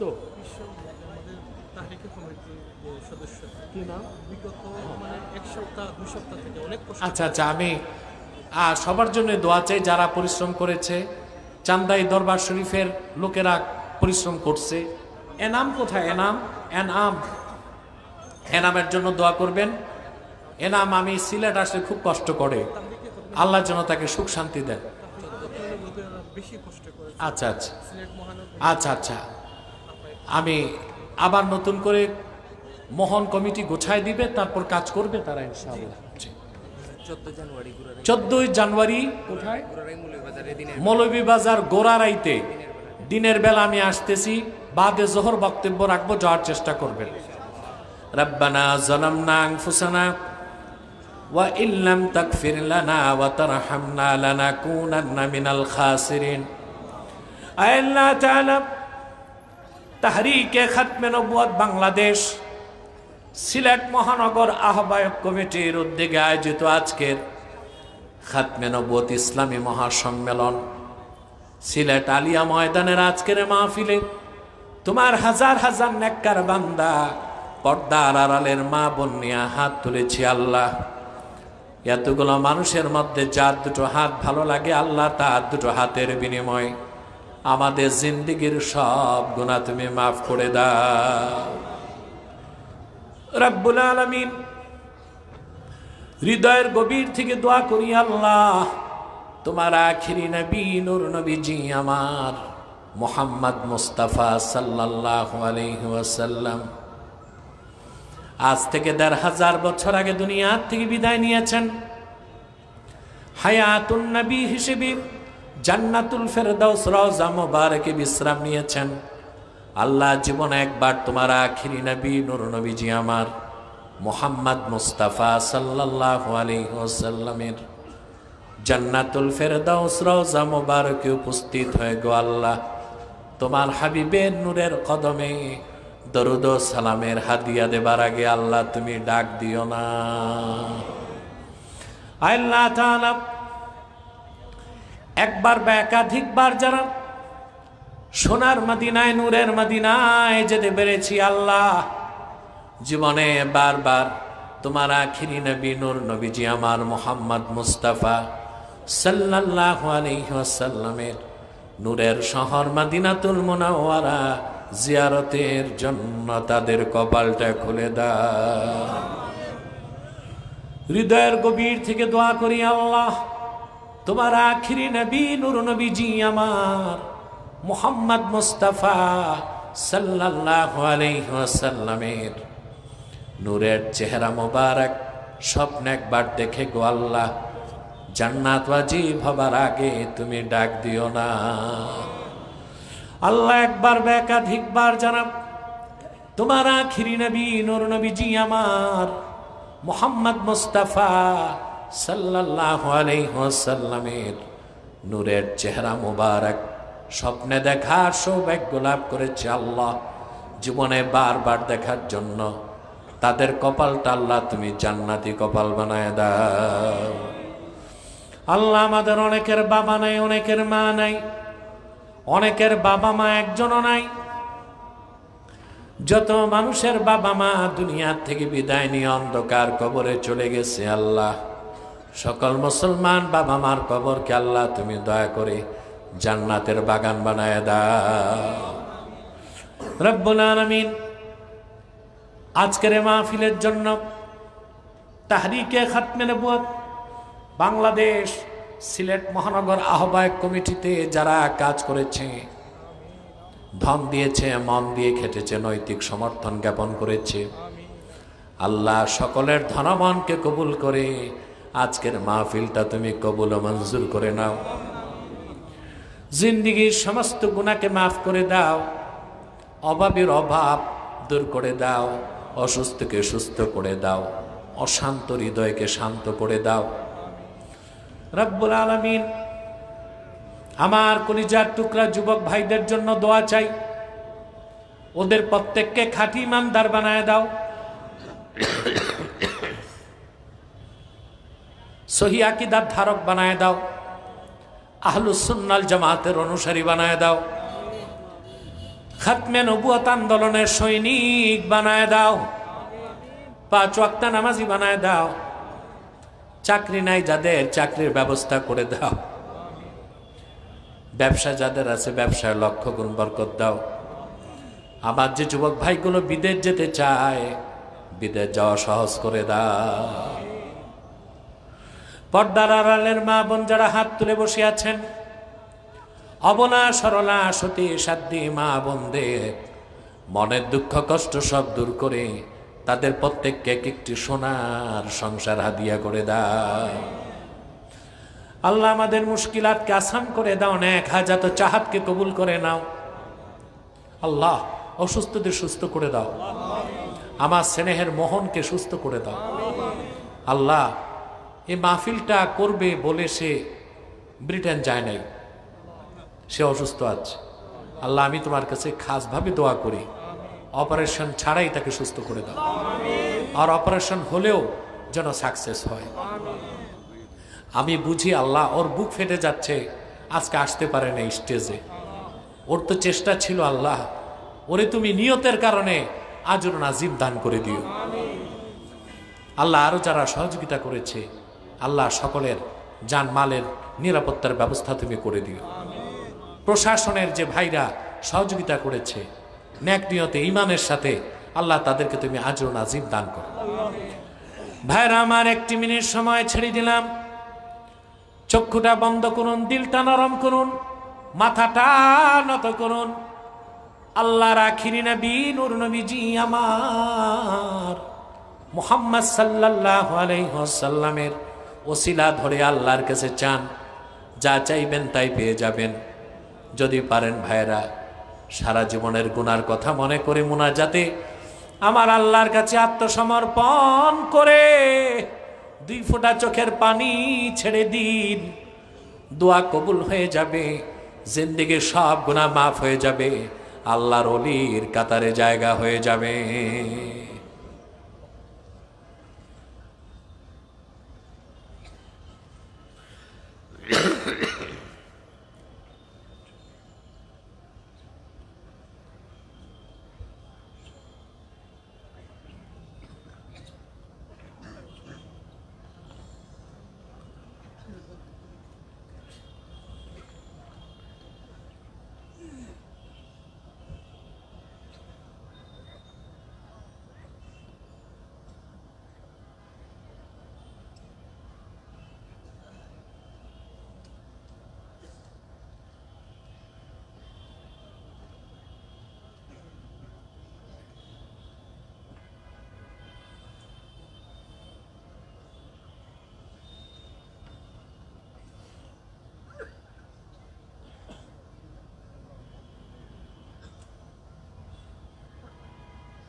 বাবার জন্য মায়ের জন্য দোয়া করেন।